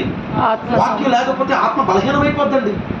వీడు బలహీనుడైపోయాడు, వీడు రక్తహీనత కలిగినటువంటి వాడు, లేకపోతే ఇంకా మనం వీడు భక్తిహీనతలోకి వెళ్ళిపోయాడు. కారణం ఏంటంటే వాక్యం లేదు. కాబట్టి ఈ యొక్క ఆత్మ సంబంధమైనటువంటి రోగం ఏంటి అని అంటే కొన్ని సందర్భాల్లో సాతాను ప్రేరేపించవచ్చు, కొన్ని సందర్భాల్లో సాతాను చేత నడిపించబడవచ్చు, కొన్ని సందర్భాల్లో సాతాను మన జీవితంలో పాడు చేసేటువంటి కార్యక్రమాలు చేయొచ్చు. ఇది ఆత్మ సంబంధమైనటువంటి రోగం. దీని దగ్గర యేసుక్రీస్తు వారి దగ్గర దీనికి మందు ఉందా అంటే ఉంది. ఆయన అనేక మంది అపవిత్రాత్మలు కలిగినటువంటి వారిని బాగు చేశాడు. వాడు చచ్చిపోవాలనుకున్నాడు, మరణించాలనుకున్నాడు, అగ్నిలో దూకడానికి ప్రయత్నం చేసేవాడు, నీళ్ళలో దూకడానికి ప్రయత్నం చేసేటువంటి వాడు, సమాధుల్లో నివాసం చేయడానికి ప్రయత్నం చేసేవాడు, హృదయం నిండా బాధ, వికారతం, ఆ వేదన, కరువు, అది ఏంటంటే వాడి మైండ్ అంతా చీకటే. దేవుడు స్వస్థపరిచాడు, వాడి జీవితానికి వెలుగునిచ్చాడు. అనగా ఆత్మ సంబంధమైన రోగానికి మందు ఉందంటే ఆయన దగ్గర ఉంది. ఒకవేళ మీరు ఎవరైనప్పటికీ కూడా ఆ విధమైనటువంటి వ్యాధి చేత బాధపడుతుంది, ఈరోజు ప్రభు మీకు ఆహ్వానాన్ని తెలియజేస్తూ ఉన్నాడు. రండి ఆయన వాక్యం ద్వారా పిలవండి. అంటే చాలా జాగ్రత్తగా గమనించాలి. మనం ఉన్న మందిరం పట్ల బాధ్యత కలిగి ఉండాలి. ఇది ఎవరిది అని అంటే ఇది నా మందిరం అనాలి. దేవుని స్తోత్రం చెప్పండి. దేవుడు నేను బలపడడానికి ఏర్పాటు చేసినటువంటి మందిరం ఇది. దేవుడు నేను శక్తిని పొందుకోవడానికి ఏర్పాటు చేసినటువంటి మందిరం. దేవుడు నా పట్ల బాధ్యత కలిగి నాకు దగ్గరలో నేను స్థిరంగా నివాసం కలిగి ఉండడానికి, నేను ఏమాత్రము బలహీనుడు అయిపోకుండా ఉండడానికి ఆయన నాకు ఇచ్చినటువంటి గొప్ప దారిది. అంటే చాలామంది చూస్తూ ఉండండి, ముందు దీని తర్వాతే దేవుడు మనకి ఏదైతే నిర్ణయించాడో, ఏదైతే నిర్ణయించి మనల్ని నడిపిస్తుందో దాని తర్వాతే ఏదైనా. మీరు ఎక్కడికైనా వెళ్ళి వాక్యం వినండి కాక, అది వేరే విషయం. కానీ నిన్ను నడిపిస్తున్నటువంటి వారు, నీ కొరకు కన్నీరు కారుస్తున్నటువంటి వారు, నీ కొరకు ప్రార్థన చేస్తున్నటువంటి వారు, నీ కొరకు వేదన చెందుతున్నటువంటి వారు, నువ్వు రక్షించబడాలని, నీ వాక్యంలో బలపరచబడాలని, స్థిరపరచబడాలని అహర్నిశలు శ్రమ పడేటువంటి వారు ప్రార్థన వాళ్ళండి. దేవునికి స్తోత్రం చెప్పండి. ఏమండి, నా బాధ అనిపించిందా? దేవునికి స్తోత్రం చెప్పండి. హల్లెలూయా. కాబట్టి ఆ ఆత్మ సంబంధమైన రోగానికి ప్రభు దగ్గర మందు ఉంది. మూడవది ఏంటంటే మానసిక రోగం అండి. ఏ రోగం చెప్పండి? నా భార్య నా మాట వినడం లేదు, నా పిల్లలు నా మాట వినడం లేదు, నా తల్లిదండ్రులు నా మాట వినడం లేదు. అయ్యో నా పరిస్థితులు ఎట్లా అయిపోయినాయి ఏంటి? అయ్యో నా మనస్సు నిండా వేదన అయిపోయింది, నా హృదయంలోనికి పాపం ప్రవేశించింది, ఘోరమైన వ్యాధితో హృదయం నిండిపోయింది, ఆలోచనల నిండా అవన్నీ పాడైపోయాయి, తలంపులన్నీ కూడా ఇష్టానుసారంగా అయిపోయాయి. ప్రభు ఈ పరిస్థితి ఏంటంటే ప్రభు చెప్తున్నాడు, ఏమనంటున్నాడు తెలుసా? హృదయాన్ని బాగు చేయడానికి నేను పరలోకం నుండి దిగి వచ్చాను అంటున్నాను. దేవుని స్తోత్రం చెప్పండి. పరలోక రాజ్యము సమీపించి ఉన్నది, మనస్సు మార్చుకోండి అనేటువంటి బోధ ఆయన ప్రారంభించినటువంటి బోధ. కాబట్టి ఆయన ఎందుకోసం దిగొచ్చాడంటే హృదయాన్ని మార్చడానికే. కాబట్టి హృదయానికి మందు ఎవరి దగ్గర ఉంది అంటే ప్రభు దగ్గరే ఉంది. గుర్తుపెట్టుకోండి. వీటన్నిటి నుండి స్వస్థత ఎక్కడి నుంచి పొందగలం ఈరోజు మనమనంటే దేవుని వాక్యం దగ్గర నుంచి. దేవుని వాక్యం వింటేనే ఎవరికి ప్రార్థన చేయాలో తెలుస్తుంది. దేవుని వాక్యం వింటేనే ఎవరి నామాన ప్రార్థన చేయాలో తెలుస్తుంది. దేవుని వాక్యం వింటేనే ఏ ఆత్మ ప్రేరణతో ప్రార్థన చేయాలో తెలుస్తుంది. ఏమీ తెలియకుండా నువ్వు కేవలం ప్రార్థన, ఇదిగో ఆ ఆలోచన లేనటువంటి ప్రార్థన, మొదటిలో వచ్చిరాని ప్రార్థన దేవుడు వింటాడు. కానీ నీ జీవితాంతం వచ్చిరాని ప్రార్థన చేస్తానంటే నీకు శ్రద్ధ లేదని అర్థం. దేవునికి స్తోత్రం చెప్పండి. అవునంటారా కాదంటారా? మొదట్లో మీరు వచ్చారు, ప్రభునందు బలపరచబడుతూ ఉన్నారు, ప్రార్థన చేయమన్నప్పుడు అయ్యా నాకు ప్రార్థన రాదయ్య అంటే దేవుడు నీ ప్రార్థన వింటాడయ్యా అని బలపరచు. రోజులు గడిచాయి, వారాలు గడిచాయి, నెలలు గడిచాయి, సంవత్సరాలు గడిచాయి, మన జీవితం ఎదురుకు వెళ్తూ ఉంది. కొన్ని సంవత్సరాలు గడిచిన తర్వాత కూడా, దశాబ్ద కాలం గడిచిన తర్వాత కూడా నాకు ప్రార్థన చేయడం రాదు అనంటే మరి దుర్మార్గుడు, ఎంత నిర్లక్ష్య భావం కలిగి ఉన్నావు నువ్వు అని అనాలి. అవునంటారా కదా? ఎప్పుడు నాకు రాదు అనేటువంటి మాట కాదు, ఎప్పుడు నేను చదవలేను అనేటువంటి మాట కాదు, ఎప్పుడు నా వల్ల చేయలేను అనేటువంటి మాట కాదు. ఐ డూ ఇట్, నేను దీన్ని చేస్తానంతే. దేవుని పనిలో ఒక మాట చెప్తున్నాను, ఈ పని నేను చేశానంటే నాలాగా ఇంకొకటి చేయకూడదు. అనిశ్చిత ఉన్నది. దేవుని పనిలో అట్లా ఉన్నది. ఒక చిన్న వాయిద్యాన్ని వాయించిన, ఒక చక్కని వాక్యాన్ని చదివిన, లేకపోతే ఒక చిన్న ప్రార్థన చేసిన, ప్రభువా నాలాగా మొరపట్టగలిగిన వారు ఇంకొకరు ఉంటారా అనేటువంటి ప్రశ్న. అంటే ఇతరుల వరకు కలిగేటువంటి మనం అది అహంకారం వైపు నడిపించకూడదు. దయచేసి అట్లా అర్థం చేసుకోండి. అంటే నా ఎఫెక్ట్ 100% పెడతాను ప్రభువా. ఒక కుర్చీలు సదిరినా సరే కొంతమంది చక్కని అలంకారం చేస్తారు దేవుని మంది. వాళ్ళు కుర్చీలు వేసినా ఎంత అద్భుతంగా వేస్తారు. వాళ్ళు ఒక చిన్న పాట పాడినా ఎంత అద్భుతంగా పాడతారు. వాళ్ళు చిన్నగా వాక్యం చెప్పినా ఎంత అద్భుతంగా మాట్లాడతారు. హృదయాన్ని దర్శించినాయి అని అంటాం. వాళ్ళ పనులు జీవితంలో గుర్తుండిపోయి అంటాం. కారణం ఏంటంటే దేవుని పిల్లలారా గుర్తుంచుకోండి, మనం చేసినట్లు ఇంకొకరు చేయాలంటే అంతలా చేయలేమేమో అనేటువంటి ఆలోచన. అంత ఎఫెక్ట్ పెట్టాలి దేవుని పనిలో. చేద్దాంలే, చూద్దాంలే, ఉందాంలే, ఇది దేవునికి అనుకూలమైనటువంటి అంశం. చివరి రాజు సిద్కియా. ఎవరో చెప్పండి? గుడ్డితనంతో మొత్తపడ్డాడు. ప్రకటన గ్రంథంలో చివరి సంఘం, 7 సంఘాల్లో చివరి సంఘం పేరు లవోదిక. దాన్ని గుడ్డివాడని చెప్పించాడు కదా. నీవు గుడ్డివాడువును అనేటువంటి మాట ఉపయోగించాడు కదా. చివరి న్యాయాధిపతి సంసోను చచ్చిపోయేటప్పుడు గుడ్డివాడిగానే చచ్చిపోయాడు కదా. చివరి రాజు ఏలి అంటే మనం చూసినట్లయితే వీరంతా లాస్ట్లో ఉన్నటువంటి వారు గుడ్డితనంతో మొత్తపడ్డారు. ఆత్మీయ మర్మం కదా. ఈరోజు చివరిలో ఉందామని ఎప్పుడు అనుకోవద్దు, అట్లా తర్వాత చేద్దామని అని అనుకోవద్దు, లేదా నిర్లక్ష్యం చేద్దామని అనుకోవద్దు. నేను కాకపోతే ఎవడ చేస్తాడని అనుకోవాలి. దేవుని స్తోత్రం చెప్పండి. ఇది నా పని అని అనుకోవాలి. చక్కని కుర్చీలేసి శుభ్రంగా తుడిచి ఇక్కడ ఎవరు ఇవన్నీ అలంకరించారు, ఇక్కడ ఫ్యాన్లు వేసి లైట్లు వేసి అంతా చేసేది ఎవరో నాకు తెలియదు, కానీ నిజంగా వాళ్ళు సిద్ధపాటు కలిగినటువంటి వారి బాధ్యత అందరికీ ఉండాలి. ఎవరో ఒకరిది కాదు ఈ బాధ్యత. ఎవరో వాళ్ళు చేస్తే నేను వచ్చి కూర్చుని ప్రార్థన చేసేది కాదు. దేవుని పని ఇది. ఇది నా మందిరం, నేను బలపడడానికి దేవుడు ఇచ్చినటువంటి మందిరం. ఇది బాధ్యత. కాబట్టి దేవుని వాక్యం చేత సంధించబడాలా, దేవుని వాక్యం చేత బలపరచబడాలా. బైబిల్ గ్రంథంలో అతిపెద్ద అధ్యాయం ఏంటి చెప్పండి? 119. చూడండి, బైబిల్ గ్రంథంలో అతిపెద్ద అధ్యాయం. అంటే ఎక్కువ నువ్వు దేని గురించి తెలుసుకోవాలని దేవుని ఉద్దేశం అంటే వాక్యం గురించి తెలుసుకోవాలని దేవుని. అందుకని పెద్ద అధ్యాయం రాసించండి నీకోసం. బైబిల్ గ్రంథంలో అతిపెద్ద అధ్యాయం 119 అధ్యాయం. బైబిల్ గ్రంథంలో ఆ పెద్ద పుస్తకం ఏంటి చెప్పండి? కీర్తనలు. ఆ కీర్తనలోనే 119 అధ్యాయం అతి పెద్దదిగా కనబడుతుంది కదా. కాబట్టి బైబిల్ గ్రంథంలో ఎలాగ మాట్లాడుతున్నాం కాబట్టి బైబిల్ గ్రంథంలో అతి చిన్న వచనం చెప్పగలరా? ఏంటమ్మా? 117 అతి చిన్న వచనం. వచనం బైబిల్ గ్రంథంలో అతి చిన్న వచనం ఎవరైనా చెప్పగలరా? బైబిల్ గ్రంథంలో అతి పెద్ద వచనం చెప్పండి. ఏంటమ్మా? పెద్ద వచనం అంటే ఎస్తేరు గ్రంథం 8వ అధ్యాయం 9వ వచనం కనపడుతుంది. చిన్న వచనం ఓకే. బైబిల్ గ్రంథంలో అతి చిన్న వచనం ఏంటంటే దొంగిలకూడదు. ఏంటి చెప్పండి? నిర్గమాకాండంలో మనకు కనబడుతుంది. 10 ఆజ్ఞల్లో ఒక ఆజ్ఞగా కనబడుతుంది. కొన్ని సందర్భాల్లో అంటే భాష తర్జుమా చేసేటప్పుడు ఆ గ్రాంధికం, మనం చదివేటువంటి బైబిల్ తెలుగు కాదు. ఏంటిది? గ్రాంధికం. తెలుగు బైబిల్ అని అనుకుంటాం, ఇది గ్రాంధికం. Telugu Bible RCM Roman Catholic వారు వాళ్ళ తెలుగు బైబిల్ వాళ్ళు చదువుతూ ఉంటారు. ఇది మనకి గ్రాంధికం. అంటే ఒక గ్రంథం రచించబడేటువంటి విధానంతో మనకి రచించబడినటువంటి గ్రంథం బైబిల్. ఇది గ్రాంధికం, అది తెలుగు. అలాగే ఇంకొక మనం చూసుకున్నట్లయితే KJV వెర్షన్, NJV వెర్షన్, ఇట్లా వెర్షన్లు మారే కొంది చిన్న వచనం మారిపోతూ ఉంటుంది. అక్షరాలు మారిపోయి చిన్న వచనం మారిపోతూ ఉంటుంది. కాబట్టి తెలుగు బైబిల్లో మనం చూసినట్టు గ్రాంధికంలో మనం చూసినట్లయితే దొంగిలకూడదు అనేటువంటిది అతి చిన్న వచనం. ఇంకొన్ని అంటే తర్జుమా మారేటప్పటికీ అతి చిన్న వచనం ఏంటి అని అంటే యేసు కన్నీళ్లు విడిచెను అనేటువంటిది అతి చిన్న వచనం. ఇంకొన్ని సందర్భాల్లో అతి చిన్న వచనం ఏంటి అంటే ఆత్మను ఆర్పకుడి అనేటువంటిది అతి చిన్న వచనం. కాబట్టి ఈరోజు మనం తెలుగు గ్రాంధిక బైబిల్ ప్రకారం ఏంటి అని అంటే మనం చదువుతున్న బైబిల్ ప్రకారం దొంగిలకూడదు అతి చిన్న వచనంగా మనకు కనబడుతుంది. ఆ యొక్క అతిపెద్ద వచనం ఏంటంటే ఎస్తేరు గ్రంథంలో 8వ అధ్యాయం 9వ వచనంలో ఇది అతిపెద్ద వచనంగా మనకు కనబడుతుంది. బైబిల్ గ్రంథంలో అతిపెద్ద అధ్యాయం ఏది? 119. బైబిల్ గ్రంథంలో అతి చిన్న అధ్యాయం ఏది? కీర్తన గ్రంథం 117. బైబిల్ గ్రంథంలో మధ్య అధ్యాయం ఏది? కీర్తనల గ్రంథం 117కి అంటే అతి చిన్న అధ్యాయం కదా. కీర్తనల గ్రంథం 119కి అంటే అతి పెద్ద అధ్యాయం కదా. వారింటికి మధ్య ఉన్నటువంటి అధ్యాయం బైబిల్ గ్రంథంలో మధ్య అధ్యాయం 118. అదే బైబిల్ గ్రంథంలో మధ్య వచనం ఏది? 118వ అధ్యాయం 9వ వచనం ఏంటంట? నరులను ఆశ్రయించుట కంటే యెహోవాను ఆశ్రయించుట మేలు. అంటే దేవునిపై ఆధారపడాలి అనేటువంటి విధానంగా దేవుని వాక్యం తెలియజేసేటువంటి స్థితి మనకు కనబడుతుంది.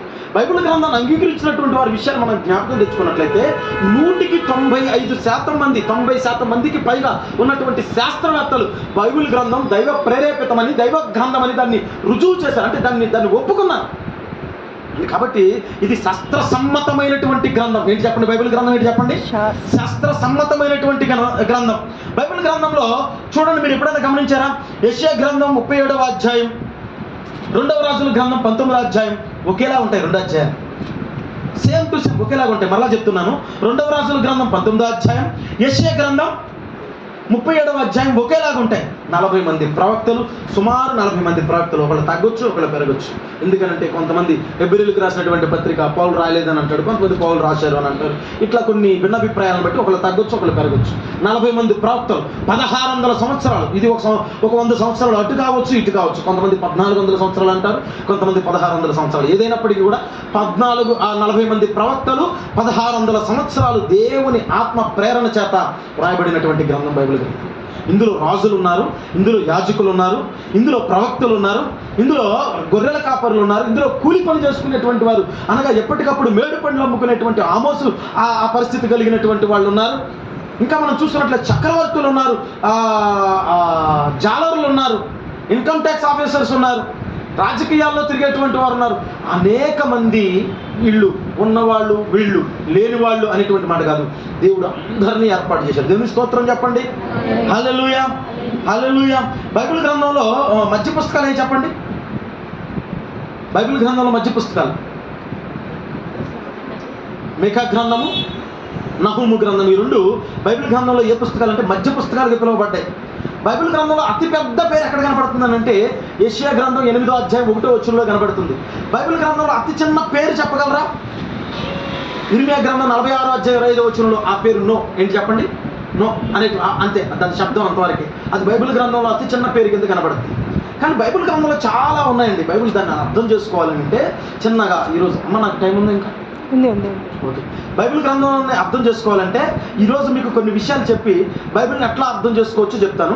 సింపుల్గా కొట్టే తెచ్చా బైబిల్ కంప్లీట్ అయిపోద్ది. అట్లా మీరు అర్థం చేసుకోగలిగితే బైబిల్ని మీలాగా అర్థం చేసుకునే వాళ్ళు ఇంకొకళ్ళు ఉండరు. గొప్ప గొప్ప సేవకులు కూడా తెలియనటువంటి గొప్ప విషయాలు నేను చెప్పిన విధంగా అర్థం చేసుకునేటువంటి కార్యక్రమంలో మీరు చేసినట్లయితే దేవుడు తప్పనిసరిగా అది మీతో మాత్రమే మాట్లాడతాడు. చూడండి, బైబిల్ గ్రంథాన్ని 3 లేక 4 భాగాలు చేయొచ్చు. ఎన్ని భాగాలు చేయొచ్చు చెప్పండి? బైబిల్ గ్రంథాన్ని 3 భాగాలు చేయొచ్చు, లేక 4 భాగాలు. ఇట్లాగా బైబిల్ని ఇట్లా తీసుకోండి. బైబిల్ గ్రంథాన్ని బయట నుంచి చూద్దాం. బైబిల్ గ్రంథంలోనికి వెళ్ళొద్దు మనం. బైబిల్ గ్రంథాన్ని బయట నుంచి మాత్రమే చూద్దాం. చూడండి, ఒక పట్టణాన్ని ఎత్తైనటువంటి ప్రదేశంలో ఉంది. ఇట్లా చూసినప్పుడు ఆ ప్రదేశంలో ఉన్నటువంటి పెద్ద పెద్ద కట్టడాలు కనబడతాయి. ఆ ప్రదేశంలో ఉన్నటువంటి గొప్ప అవేంటి అంటారు, విచిత్రకరమైనటువంటి అలంకరణలు కనబడతాయి. లైటింగ్ సిస్టమ్, బయటకు వచ్చి చూస్తే లైటింగ్ సిస్టమ్ కనబడుతుంది. ఆ ఎత్తైన ప్రాంతంలో నిలబడి ఆ పట్టణాన్ని అంతటి ఒకసారి గమనిస్తూ ఉన్నప్పుడు చాలా ఆశ్చర్యకరమైనటువంటి, అంటే ఇదిగో అది అక్కడ అది ఉంది, ఇక్కడ ఇది ఉంది అని కొన్ని థింగ్స్ మనకి కనబడుతూ ఉంటాయి. బైబిల్లో కూడా ఇట్లా బైబిల్ గ్రంథాన్ని మూసి చూసినప్పుడు కొన్ని విషయాలు మనకు అర్థమవుతూ ఉంటాయి. ఇప్పుడు వరకు బైబిల్లో ప్రవేశించలేదు. బైబిల్ గ్రంథాన్ని బయట నుంచి చూస్తే ఎట్లా అర్థమవుతుంది అనేటువంటి విషయాన్ని మీకు తెలియజేస్తున్నాను. బైబిల్లో ప్రవేశిద్దాం. మనం అనేక రోజులు మనం కలిసి ప్రార్థించాల్సిన వాళ్ళమే ఉన్నాం, వాక్యాన్ని నేర్చుకోవాల్సినటువంటి వాళ్ళమే ఉన్నాం. కాబట్టి ఈరోజు బైబిల్ని అర్థం చేసుకోవడం కొద్ది విషయాలు చెప్పి నేను ముగిస్తాను. బైబిల్ని 3 భాగాలుగా ముఖ్యంగా అర్థం చేసుకోవచ్చు. ఒకటి ఏంటంటే బైబిల్లో పాత నిబంధన అనేటువంటిది ఏంటంట, పాత నిబంధన అనేటువంటిది మొన్న జరిగిన విషయాలు. ఎప్పుడు జరిగిన విషయాలు? మొన్న జరిగిన విషయాలు. సువార్తలు అనేటువంటివి నిన్న జరిగిన విషయాలు. ఎప్పుడు జరిగిన విషయాలు? మాకు కొంచెం గట్టిగా చెప్తే ఇంకా నేను మీకు స్పష్టంగా చెప్తాను. నిన్న జరిగిన విషయాలు. పత్రికలు అనేటువంటివి నేడు జరిగే విషయాలు. ఏంటి చెప్పండి?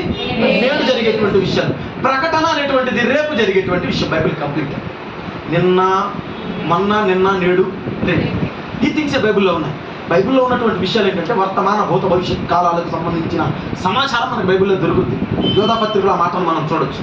కాబట్టి బైబిల్లోంచి మీరు ఏదైనా తెలుసుకోవాలి అని అనుకుంటే మొన్న జరిగిన విషయాలు నేర్చుకుంటున్నాను అన్న విషయం మీకు అర్థం కావాలి. పాత నిబంధన చదివినప్పుడు ఏం అర్థం కావాలి మీకు? మొన్న జరిగింది, మొన్న ఏం జరిగింది? ఆనాడు దేవుడు ఇశ్రాయేలును నడిపించాడట, 40 సంవత్సరాలు నడిపించాడట, మోషేని ఎన్నుకున్నాడట, అబ్రహాముని ఎన్నుకున్నాడట, యాకోబుని ఎన్నుకున్నాడట, ఇస్సాకుని ఎన్నుకున్నాడట, నోవాహుని ఎన్నుకున్నాడట, హానోకుని ఎన్నుకున్నాడట, ఆదాము తప్పు చేశాడట, హెబేలు చంపబడ్డాడట, కయ్యను దుర్మార్గుడట. మనకు థింగ్స్ అంతా అంటే మొన్న ఇట్లా జరిగింది అనే విషయం మనకు అర్థం కావాలి. ఏమండి, పాత జీవితాన్ని బ్రతుకుని మార్చాలి, జస్ట్ తెలుసుకోవడం వరకు మాత్రం. దేవుని స్తోత్రం చెప్పండి ఒకసారి. అందుకని రోమీయులకు రాసినటువంటి పత్రికలు అంటాడు, ఈ లేఖనములు మీకు దృష్టాంతరములుగా ఉంచబడిన అని అంటాడు. లేఖనాలు గుర్చమంటాడు, మీకు మీరు తెలుసుకుని బోధ కలగడానికే. కొరింథీ పత్రికలో ఇంకో సందర్భం అంటాడు, ఈ లేఖనములు మీకు బోధ కలుగు నిమిత్తము, బుద్ధి కలుగు నిమిత్తము ఉన్నవి అని అంటాడు. అంటే మీకు బుద్ధి కలగడానికి, మీకు బోధ కలగడానికి, మీరు తెలుసుకోవడానికి మొన్న జరిగినటువంటి విషయాలు ఉపయోగపడతాయి. లేదు, మొన్న జరిగిన విషయాల ప్రకారం బ్రతుకుతానంటే విశ్రాంతి దినాన్ని మనం పరిశుద్ధ దినంగా శనివారాన్ని ఆచరించాలా. గ్రామంలోనికి ఏ లగేజీ రాకూడదు, ఎక్కడికి వెళ్ళకూడదు, శనివారం మాత్రమే ఆరాధన దినంగా ఉండాలా. ఇట్లా దశంభాగాలు అనేటువంటి విషయంలో పర్ఫెక్ట్గా గీచి జీలకర్రలోను, పోపులోను, పుదీనాలోను కూడా తీసేటువంటి పరిస్థితులు కఠినంగా ఉండాలా. ఒకవేళ మందిరానికి రాకుండా నువ్వు బయట తిరుగుతున్నట్టయితే రాళ్లతో కొట్టి చంపేసేటువంటి భయంకరమైనటువంటి నియమాలు ఆ పాత నిబంధనలో ఉన్నాయి. కాబట్టి నేను పాత నిబంధన ప్రకారం బ్రతుకుతానండి, ఇదిగో విశ్రాంతి దినం ఆచరించాలండి, మొన్న జరిగిన విషయాలు పాత నిబంధనలు అట్లా ఉంది కాబట్టి నేను ఇట్లా చేస్తున్నానండి, లేకపోతే ఈ పండగలు నేను చేయాలండి, ఇంకా ఏదో చేయాలండి, ఒక థింక్ మీకుంటే కొంచెం పక్కన పెట్టండి. నేను వెంబడించొద్దని అనలా, అవి మీకు బోధ కలగడానికి అని చెప్పాను. ఏంటి అది వాక్యం చెప్తుంది, నేను చెప్పను. బుద్ధి కలుగడానికి అని చెప్పాను. అమ్మో, కొరాహు సంతానం దేవునికి వ్యతిరేకంగా తిరుగుబాటు చేసింది కాబట్టి కొరాహు సంతానం భూమి బద్దలైపోయి భూమిలోనికి దిగిపోయింది, నేను దేవునికి వ్యతిరేకంగా తిరుగుబాటు చేయకూడదు. అది బోధ అంటే. అంతేగాని అక్కడ మందిరం ఉంది, అక్కడ గుడారాలు ఉన్నాయి, స్తంభాలు పాతాలి, నేను స్తంభాలు పాతాలి, 4 మేకులు పాతాలి, ఇట్లా ఉండాలి, అట్లా. ఇది అక్షరార్థంగా చేయడానికి కాదు, కేవలం తెలుసుకోవడానికి. బోధ ఇంటికి చెప్పండి, బోధ వేరు, ఆచరణ వేరు. కాబట్టి పాత నిబంధన దేని కొరకు అని అంటే మీకు బోధ కలుగు నిమిత్తము, బుద్ధి కలుగు నిమిత్తము, దుష్టాంతరములుగా మీకు ఉంచబడ్డాయి అని లేఖనాలు చెప్తున్నాయి, నేను చెప్పడం. మరి ఆ సువార్తలు దేనికి అంటే నిన్న జరిగిన విషయం ఏంటి చెప్పండి? పాత నిబంధన మొన్న జరిగిన విషయం అంటే సువార్తలు ఎప్పుడు జరిగే విషయం? నిన్న జరిగిన విషయం. అంటే యేసు ఇట్లా వచ్చాడట, ఇట్లా నా కొరకు ప్రాణం అర్పించాడట, ఈరోజు ఆ క్రీస్తును చూసి నేను నడవాలా, క్రీస్తు స్వరూపం. నిన్న జరిగినటువంటి విషయాలు మనకు జ్ఞప్తికలో ఉండాలి. ఎట్లాగంటే ఉదాహరణ చూడండి, నరహత్య చేయవాడు విమర్శకులు ఉనగునని పూర్వీకులు చెప్పిన మాట మీరు విన్నారు కదా. నేను చెప్పినదేమనగా తన సహోదరుని చూసి ద్రోహి అనేవాడు నరకానికి పోతాడు, ప్రభు చెప్పాడు. ఇట్లా ఇప్పుడు మీరు ద్రోహి అనుకుండా ఉన్నారా? ఎవరిని సహోదరుని చూసి వరే నువ్వు ద్రోహి అనుకుండా ఉన్నారు ఎప్పుడన్నా? వాళ్ళని చూసి దుర్మార్గుడు అనుకుంటే ఎప్పుడన్నా ఉన్నారా? మరి ఎందుకు ఎట్లా చేసావు, నువ్వు మోసం చేసావు అనుకుంటావు ఎప్పుడన్నా ఉన్నారా? కానీ వాక్యం చెప్తుంది, నీ సహోదరుని చూసి నువ్వు ద్రోహి నన్ను మోసం చేసావంటే నువ్వు నరకానికి పోతావు. అంటే అది ఎంత పరిపూర్ణమైనటువంటి మాట. అంత పరిపూర్ణతలోనికి ప్రవేశించాలంటే ఉన్న పాటను ప్రవేశించలేదు. అందుకని మొన్న జరిగినటువంటి విషయాలు జ్ఞప్తిలో పెట్టుకో, బోధ కింద తీసుకో. నిన్న జరిగినటువంటి విషయాల్లోనికి పరిపూర్ణత పొందడానికి ప్రయత్నం చేద్ది. కానీ ఇవి ప్రతి విషయాన్ని మనం నేర్చుకోవాలి. నిన్న జరిగింది ఏం జరిగింది, ప్రభు వచ్చాడు, ఇట్లా చేశాడు, ఇట్లా చేశాడు, ఇట్లా ఇట్లా ఇట్లా. నేడేం జరుగుతుంది అంటే నేడు సంఘ లేఖనాలు నెరవేరుతూ ఉన్నాయి. చూడండి, యేసుక్రీస్తు శిలువ మరణ పునరుత్థానం పొందాడు. ఈరోజు లేఖనాల యొక్క కార్యక్రమం మనకు కనబడతాం. నువ్వు ఎట్లా బ్రతకాలో లేఖనాలు చెప్తున్నాయి. ఏం చెప్తున్నాయి? లేఖనాలు అనగా అపోస్తలుడైనటువంటి పౌలు సంఘానికి రాసిన లేఖనాలు, పేతురు రాసినటువంటి లేఖనాలు, ఇవన్నీ స్పష్టంగా తెలియజేస్తూ ఉంటాయి. లేఖనాల ప్రకారం మన బ్రతుకులు మార్చుకుంటూ ఉండాలి. నువ్వు ఏం తినాలి, ఏం తినకూడదు, ఎక్కడ ఉండాలి, ఎక్కడ ఉండకూడదు, ఎక్కడ నిలబడాలి, ఎక్కడ నిలబడకూడదు, సువార్త ఎట్లా ప్రకటించాలి, అన్యులకు ఎట్లా ప్రకటించాలి, యూదులకు ఎట్లా ప్రకటించాలి, గ్రీకులకు ఎట్లా ప్రకటించాలి, ఇలా అనేకమైనటువంటి అంశాలు. నీకు దొరకనటువంటి అంశం అంటూ లేదు. లేఖనములలో ప్రతీది దొరుకుతుంది. ఏం దొరుకుతుంది చెప్పండి ఒకసారి? లేఖనములలో సంఘానికి రాయబడినటువంటి లేఖనాలు. నువ్వు క్రమేపీ ఎట్లా మార్పు చెందాలో తెలుసుకోవాలి అని అనుకుంటే లేఖనాలే చదవాలి. ఒకేసారి వచ్చేటువంటి మార్పు కాదు లేఖనాలు అంటే. క్రమేపీ సంఘంలో అభివృద్ధి చెందుతూ ఒక శిల్పి తన శిల్పాన్ని చక్కని రూపంలో ఆకృతిలో చెక్కినట్లుగా సేవకుడు సంఘాన్ని చక్క ఆకృతి చెప్తూ ఉంటాడు. ఒకరోజు అయిపోయేటువంటి పని కాదు ఇది. మనం మందిరానికి వస్తూ ఉండాలా, మార్పు చెందుతూ ఉండాలా, వస్తూ ఉండాలా, మార్పు చెందుతూ ఉండాలా. ప్రభు ఈరోజు పాపాన్ని విడిచిపెట్టానయ్యా, ప్రభు నా నోటి మాటలు విడిచిపెట్టానయ్యా, ప్రభు నా హృదయాన్ని శుద్ధి చేసుకున్నానయ్యా, ప్రభు నా చూపును మార్చుకున్నాను. ప్రభు సంఘ కార్యక్రమాల్లో నువ్వు ఎట్లా ఉండాలి, ఎట్లా పాలు పొందుకోవాలి, ఎట్లా బలపడాలి, ఎట్లా దృఢపరచబడాలి, నువ్వు ఎదుటివారిని ఎట్లా బలపరచాలి, కార్యక్రమాలన్నీ కూడా సంఘ ఆ లేఖనాల్లోనే మనకు కనబడతాయి, లేఖల్లోనే కనబడతాయి. కాబట్టి లేఖలు నేడు జరిగేటువంటి కార్యక్రమాలు అన్నమాట. ఇక ప్రకటన గ్రంథం రేపటి విషయం కాబట్టి ఒకవేళ దేవుని చిత్తమై దేవునికి అనుకూలంగా బ్రతికితే రేపు ఏం జరుగుతుందో పరలోకంలో మనం చూద్దాం. దేవునికి స్తోత్రం తెలియజేయండి ఒకసారి. ఒక్కొక్కరు ఒక్కొక్క రకంగా ఆ లేఖనాలు, రేపటి జరిగేటువంటి లేఖనాల గురించి వివరిస్తున్నారు కాబట్టి ఆ విషయాలు కొద్దిగా పక్కన పెడతాం. ఈ రోజు నువ్వు నమ్మకంగా లేఖనాల ప్రకారం చూపిస్తే రేపు పరలోకంలో ఏం జరుగుతుందో నీ కళ్ళతో నువ్వు చూడొచ్చు. ఇది అది మనం భ్రమపడేటువంటి అవకాశం. ఈ రోజు నువ్వు ఎట్లా బ్రతుకుతున్నావు అనేది ప్రధానం. వాక్యాలు బట్టి ఎట్లా హృదయాన్ని మార్చుకుంటున్నావు అనేది ప్రధానమైన విషయం. అవును, ఇందులో ఏమన్నా లోపమైన ఉందో నేను చెప్పిన మాటలో?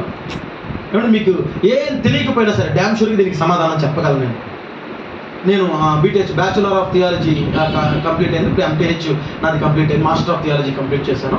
మాస్టర్ ఆఫ్ థియాలజీ సర్టిఫికేట్ రాలేదు కానీ బీటీహెచ్ సర్టిఫికేట్ ఉంది. నేను మాస్టర్ ఆఫ్ థియాలజీ చేస్తూ ఉండగానే నేను బీటీహెచ్ వాళ్ళకే క్లాసులు చెప్పేవాడిని. ఎందుకంటే వాక్యం ఎట్లా నేర్పించాలి, ఎట్లాగంటే నా సొంత విశ్లేషణ, వాక్యాన్ని ఎట్లా అర్థం చేసుకోవాలో ఆలోచించి దేవుని యొక్క మహాకృపను బట్టి ఎదుటి వాళ్ళకి అప్పుడు నేను చదువుకునేటువంటి పరిస్థితుల్లో నేర్పించాను. నేను మీకు ఏమాత్రము తప్పు చెప్పడం వల్ల మీ ప్రతి లేఖనం ఆధారంగానే నేను మాట్లాడుతున్నాను.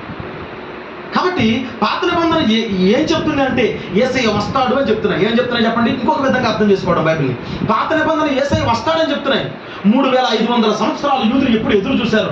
మెస్సయ్య వస్తాడట, ఒక రక్షకుడు వస్తాడట, ఒక నీతిపరుడు వస్తాడట, ఒక న్యాయాధిపతి వస్తాడట, ఒక ప్రవక్త వస్తాడట, మోషే లాంటి వాడు వస్తాడట, ఇటువంటి వాడు వస్తాడట, అటువంటి వాడు వస్తాడట, ఇదిగో ఈ పోలికలో ఉన్నవాడు వస్తాడట, ఆ పోలికలో ఉన్నవాడు వస్తాడట. 3500 సంవత్సరాలకు ఇశ్రాయేలీయులు ఎదురు చూశారు. సువార్తలు యేసయ్య వచ్చాడు అని చెప్తున్నాయి. ఏం చెప్తున్నాయి చెప్పండి?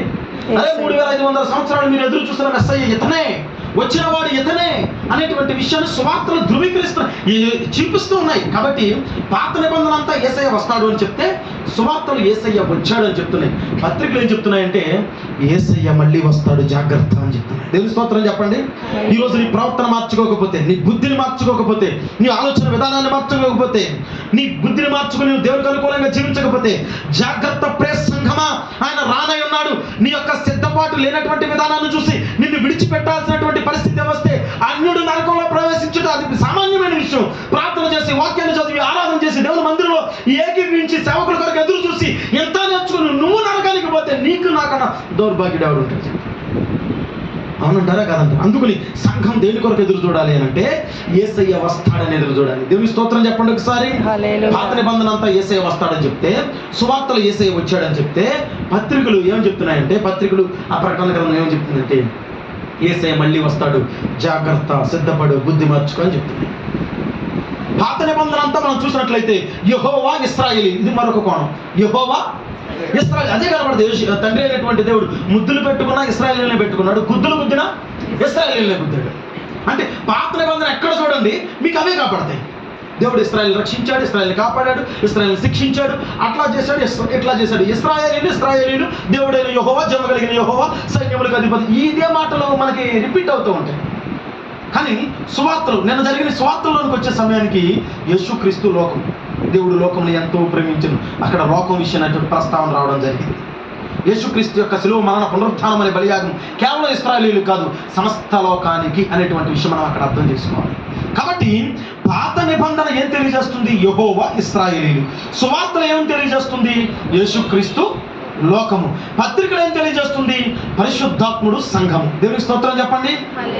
కాబట్టి పత్రికల్లో మనం అంతా ఎక్కువ చూడొచ్చు పరిశుద్ధాత్మ నడిపింపు ద్వారా, పరిశుద్ధాత్మ కార్యాలు, పరిశుద్ధాత్ముడు ఎట్లా చేశాడు, అట్లా చేశాడు, ఆ విధంగా నడిపించాడు, దేవుని యొక్క అద్భుత కార్యాలు ఎట్లా ఉన్నాయి, అట్లా ఉన్నాయని. మీరు వాక్యం చదివేటప్పుడు ఇట్లా ఆలోచించేస్తూ చదవండి. మీరు బైబిల్ గ్రంథంలో ఎక్కడున్నారో తెలుస్తుంది. మీకు ఏ క్రియలో ఉన్నారో అర్థమవుతుంది, ఏ స్థితిలో ఉన్నారో మీకు అర్థమవుతుంది. కాబట్టి ఒక దేవుని వాక్యాన్ని బయట నుండి చూసి ఇప్పటివరకు మనం లోనికి వెళ్ళలేదు. ఇంకా ఆది కాండంలో ఆది అనేటువంటి మాట మనం ప్రారంభించలేదు. అది ప్రారంభించడానికే భయం నాకైతే. ఎందుకంటే ఒకసారి నేను స్టార్ట్ చేశాను, ఆది యందు దేవుడు భూమి ఆకాశములను సృజించెను అని అన్నా. ఈ మాట ధ్యానం చేయడానికి సుమారు 4 రోజులు పట్టింది. అవ్వలేదు. ఇంకా ఏం చేయాల, నాకు తెలియని విషయాలు ఎన్నో ఉన్నాయి ఇంకా మాటలు. ఆది యందు అని అంటే ఆది అంటే ప్రారంభము. దాని తర్జుమాలు చూసినట్లయితే మూలము అని ఉంది. ఏముంది చెప్పండి?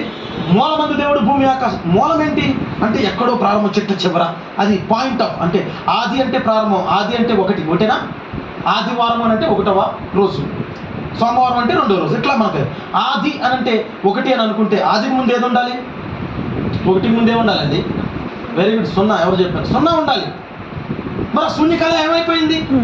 అందుకని బైబిల్ గ్రంథం తెలియజేసింది అది శూన్యకాలం అని తెలియజేసింది. దేవుని స్తోత్రం చెప్పండి. అంటే ఆది అనేటువంటి పదాన్ని తీసుకుంటే ఆది కాలంలో దేవుడు భూమి ఆకాశాలను చేశాడు. ఆదికి ముందు శూన్యకాలం కూడా ఉంది. శూన్యకాలం ఏం జరిగింది? బైబిల్లో ఇంకో చోటకి వెళ్ళాల్సిన పరిస్థితి. మరి 0కి ముందు ఏమైనా ఉందా? చదువుకున్న వాళ్ళందరికీ తెలుస్తుంది. Very good. -1, -2, -3, -4 ఇంకా ఇన్ఫినిటీ. అంటే అది ఇన్ఫినిటీ, అనంతమైనటువంటి కాలం. అసలు చీకటైనటువంటి రోజులు ఉన్నాయి, దేవుడు మాత్రమే ప్రకాశించేటువంటి రోజులు ఉన్నాయి, దేవుడు చీకటి కలుగు చేసినటువంటి రోజులు ఉన్నాయి, దేవుడు వెలుగై ప్రకాశించినటువంటి రోజులు ఉన్నాయి, దేవుడి ప్రకాశితుల నుంచి ఆయన దూతలను తయారు చేసినటువంటి రోజులు ఉన్నాయి, పరలోకాన్ని సృష్టించినటువంటి రోజులు ఉన్నాయి. ఈ కార్యం అంతా కూడా ఎప్పుడు జరిగింది? దీన్ని బైబిల్ ఏమని పిలిచిందంటే అనాది కాలం అని పిలిచింది. దేవుని స్తోత్రం తెలియజేయండి. ఆది కాలము, దానికి ముందు శూన్యకాలము, దానికి ముందు అనాది కాలం. వీటిలన్నిటి విషయాలు తెలుసుకోగలిగితే నాకు ఆది అనేటువంటిది ఏంటో అర్థమవుతుంది. కాబట్టి ఇది వెంటనే కంప్లీట్ అయ్యేది కాదు కదా అని చెప్పి జనరల్గా చదవడం స్టార్ట్ చేశాను. దేవుని స్తోత్రం చెప్పండి. కాబట్టి చదవాలి, అట్లా వాక్యాన్ని ధ్యానించాలి, వాక్యాన్ని అర్థం చేసుకోవాలా, వాక్యాన్ని తెలుసుకోవాలా, వాక్యాన్ని వేటాడాలా, వాక్యాన్ని పోగేసుకోవాలా.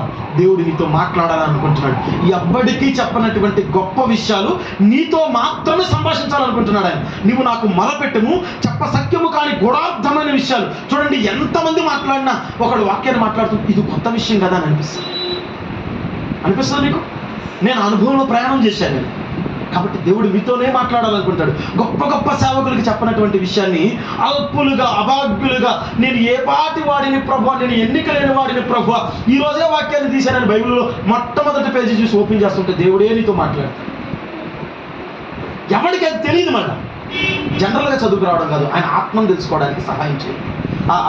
మీ హృదయాన్ని సిద్ధం చేసుకోండి, మీ హృదయానికి సహాయం చేయండి, మీ శరీరానికి సహాయం చేయండి, మీ యొక్క సమస్త ఆలోచనలకు సహాయం చేయండి. మీ శరీరాన్ని లోపరుచుకోండి. కాబట్టి దేవుని పిల్లలారా గుర్తుపెట్టుకోండి, దేవుని వాక్యము అత్యంత విలువ కలిగింది. ఏంటి చెప్పండి ఒకసారి? దేవుని వాక్యము అత్యంత విలువ కలిగింది. దాన్ని విశదీకరించాలనుకున్నామా, దాన్ని తెలుసుకోవాలని అనుకున్నామా? దేవుడే మనతో మాట్లాడు, దేవుడే మనతో ప్రయాణం చేస్తాడు, దేవుడే సమస్తాన్ని విషదపరిచేటువంటి పరిస్థితులు ఉంటాయి, దేవుడే నడిపించేటువంటి ఆ స్థితిగతులు ఉంటాయి, దేవుడే ఆ ప్రయాణంలో మనకి తోడై ఉంటాడు, దేవుడే మనకి వెన్ను తట్టి ఇక్కడ ఎలా కదా అక్కడ అలా కదా అని నేర్పిస్తాడు. దేవుడే ప్రతి విషయాన్ని కూడా. కాబట్టి దేవుని పిల్లలారా, ఆయన వాక్యం విలువ కలిగింది, ఆయన వాక్యము వర్ణించలేనిది, ఆయన వాక్యము మరణంతో ఉన్నది, ఆయన వాక్యము సులువుగా అర్థం కాగలిగినది. ఏంటి చెప్పండి ఒకసారి? సులువుగా చెప్పండి ఒకసారి. ఆయన వాక్యము సులువుగా అర్థం కాగలిగినటువంటిది. కాబట్టి దేవుని పిల్లలారా, బైబిల్ గ్రంథంలో మొట్టమొదటి పుస్తకం మనకు తెలుసు, ఆది కాండం. మొట్టమొదటి పదం ఏంటి చెప్పండి? ఆది అంటే ప్రారంభం. మొట్టమొదటి చిట్ట చివరి పదం ఏంటి చెప్పండి? బైబిల్లో చిట్ట చివరి పదం ఆమేన్ అంటే ముగింపు. ప్రారంభం నుండి చివరి వరకు, నీ జీవిత కాలం నుండి జీవిత చివరి వరకు, సృష్టి ప్రారంభం నుండి సృష్టి చివరి వరకు నీ జీవితానికి ఏదైతే అవసరమో ఈ గ్రంథంలో సమస్తం రాయబడి ఉంది అని చెప్పడానికి ఆది అనేటువంటి పదంతో దేవుడు ప్రారంభించాడు, ఆమేన్ అనేటువంటి పదంతో దేవుడు ఆ విషయాన్ని ముగించాడు. కాబట్టి దేవుని పిల్లలారా, వాక్యము మర్మమైంది, వాక్యము శక్తి కలిగినది, వాక్యము స్థితిగతులను సరిచేసేది, వాక్యము ఆదరణ ఇచ్చేది. చూడండి, బైబిల్ గ్రంథంలో మొట్టమొదటి పాపం పేరు చెప్పండి నాకు. పాపం పేరు చెప్పండి. ఆజ్ఞ అతిక్రమించడమే పాపం. అబద్ధం. ఏంటి చెప్పండి? మొట్టమొదటి పాపం పేరు ఏంటి? ఇది నిజమా? ఎవరితో అన్నారు ఈ మాట? సాతానా. ఇది నిజమా? వాడు అబద్ధం చెప్పడానికి కూడా ఏ పదాన్ని వాడుకున్నాడు? నిజం అనేటువంటి, ట్రూత్ అనేటువంటి పదాన్ని అర్థం పెట్టుకుని వాడు అంత అబద్ధాన్ని ఆడాడు. అంటే ఈరోజు కూడా సాతాను ఎట్లా మోసం చేస్తూ ఉన్నాడంటే, నేను సత్యం అని కనబరుచుకుంటూ వాడి అసత్య సంబంధమైనటువంటి ఆలోచనలన్నీ మీ హృదయంలోకి వెళ్తాం. చూడండి, ఒకడు నిన్న పరలోకపు తల్లిని ప్రకటించుకుంటూ వచ్చాడు ఒక వ్యక్తి. ఏంట్రా బాబు అంటే పరలోకపు తల్లి అంట. ఆ పేరేంటే? పరలోకపు తల్లి పేరంటే జింగిల్జా అంట. ఏంటి చెప్పండి? జింగిల్జా. యేసుక్రీస్తు ప్రభు వారికి భార్య ఉందంట. ఈ దౌర్భాగ్యం చూశాడు. ఓకే, ఏదైనా కావచ్చు. గట్టిగా అండబెట్టాం, మా ఊర్లో మళ్ళీ రాడు వాడు. ఓకే, కాబట్టి వాడిని కూర్చోబెట్టాం, ఇంటికి తీసుకెళ్ళి కూర్చోబెట్టి మంచిగా టీ ఇచ్చి వాడికి భోజనం ఏర్పాటు చేయించి మాంసం తెప్పించి వాడికి పెట్టి ఆత్మీయ ఆహారాన్ని పెట్టి ఇంకెప్పుడు ఈ ఊరికి రానని ఒప్పించి పంపించాము. దేవుని స్తోత్రం చెప్పండి.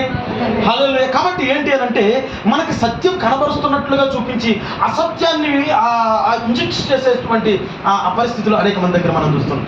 చాలా జాగ్రత్తగా చూసుకోవాలి. అందుకని మొట్టమొదటి పాపం పేరు బైబిల్ గ్రంథంలో అబద్ధమైతే చిట్ట చివరి పాపం పేరు కూడా బైబిల్ గ్రంథంలో అబద్ధమే. అబద్ధికులు వెలుపులో ఉంటారు అనేటువంటి విషయాన్ని ప్రకటన గ్రంథం 22వ అధ్యాయంలో మనం చూస్తాం. కాబట్టి అబద్ధం అనేటువంటిది చాలా దారుణం. ఎక్కడికి వెళ్తున్నాం అంటే ఎక్కడికో వెళ్తాం, ఇక్కడికే వెళ్తున్నాం, ఊరికినే నోట్లోంచి అబద్ధం వచ్చాయి. కారణం ఏంటంటే సాతాను బీజం ఇక్కడ ఉంది. నువ్వు నిజాన్ని చెప్పడానికి ఇష్టపడవు, ఊరకనే అబద్ధం ఆడుతావు. నువ్వు ఎక్కడున్నావు అంటే బండి మీద వస్తా, ఇక్కడే పక్కనే ఉన్నా. ఎక్కడున్నా?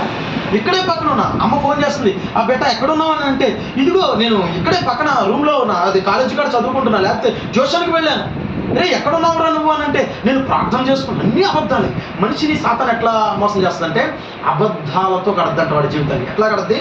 వాడి బ్రతుకు నుండి చెట్ట చివరి నుంచి జీవిత ఎండింగ్ వరకు కూడా అబద్ధాలతో. ఎందుకంటే వాక్యం చెప్పిందండి, బైబిల్లో మొట్టమొదటి పాపం అబద్ధం, బైబిల్ గ్రంథంలో చిట్ట చివరి పాపం అబద్ధం. మీకు విషయం తెలుసా?